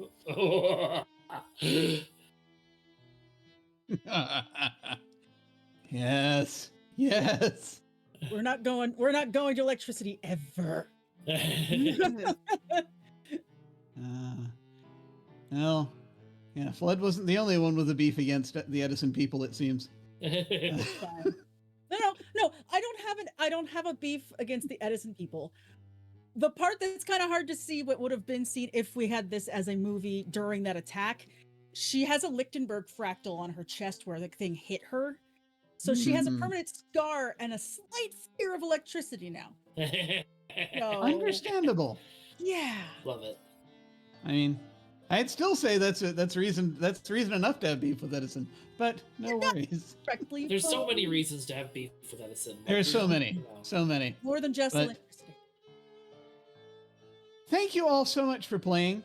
This has been a lot of fun doing this. We're going to go ahead now and quickly we're going to go around and we're going to do our outros. Feel free to tell folks where they can find you and plug whatever you like. Give any final thoughts you had about this game, favorite moments or what have you, if you like. And I'm going to try to go in reverse order from the way that folks appear on the overlay, which means that we are starting once again with Robin. It's Robin. I'm Ginger Brigade on Twitch and Blue Sky. I am mostly here, actually pretty much only here, just because multiple channels I would never be able to keep up. You can see me 2 more times this month. I will be playing Fathomless Gears on the 25th, which is basically if you like mechs and you like fishing in the deep with dangerous creatures, kind of shove those together and you go into the deep and slam fish onto hooks that are about as big as buses and stuff. It's really fun. And then on the 29th, I'll be playing Pathfinder with James as our GM because it's the best awesome anything ever. Because James, I've always played with him being my Pathfinder GM, and it's great. So come and hang out with us on those days. Yay! Yay. Awesome. Thank you so much. And we're now going over to Mikey. Hello, everyone. My name is Mikey Vadim. You can find me on Twitter and Blue Sky at Vengeance God. You can find me on Instagram at Broken Infinity Films. Next week, the week after, what is linear time? I think starting next week, we're going to be doing over on the Neon Lights Roleplay channel. We're going to be doing a complete marathon of the Bite Marks werewolf game that I was in that was super, super freaking cool. So Friday to Sunday, the 26th to 28th is the marathon, and then the finale will air with a cast talkback for the very first time on Tuesday and Wednesday, July 30th to 31st. I'm also on 3 different podcasts. The one that I'm going to push right now is called Yavin Radio. It's an improvised Star Wars interview podcast where 2 losers of the Rebel Alliance hang out on Yavin 4 after the Battle of Endor and interview the random people they find around the base. And also, of course, there is my beautiful baby, the League of Swords. If you like pro wrestling style storytelling, but if you really like sword fights, if you want 90s style media back, but without all the weird problematic bullshit, please tune in to the League of Swords. You can find us at leagueofswords.com. We've got 2 episodes of our latest show up now, and our next show is happening September 20th in Culver City. So we'll see you there. Excellent. Awesome. And now we're going to head over to Miri. I am Miri, Mirandemia on most places. I'm usually on here. The next thing I have, I believe, is the second part of Thirsty Sword Lesbians, which would be awesome. It's run by Alice. And then I know there's Pathfinder on the last week of the month, and that should be fun. But yeah, that's it. Awesome. Excellent.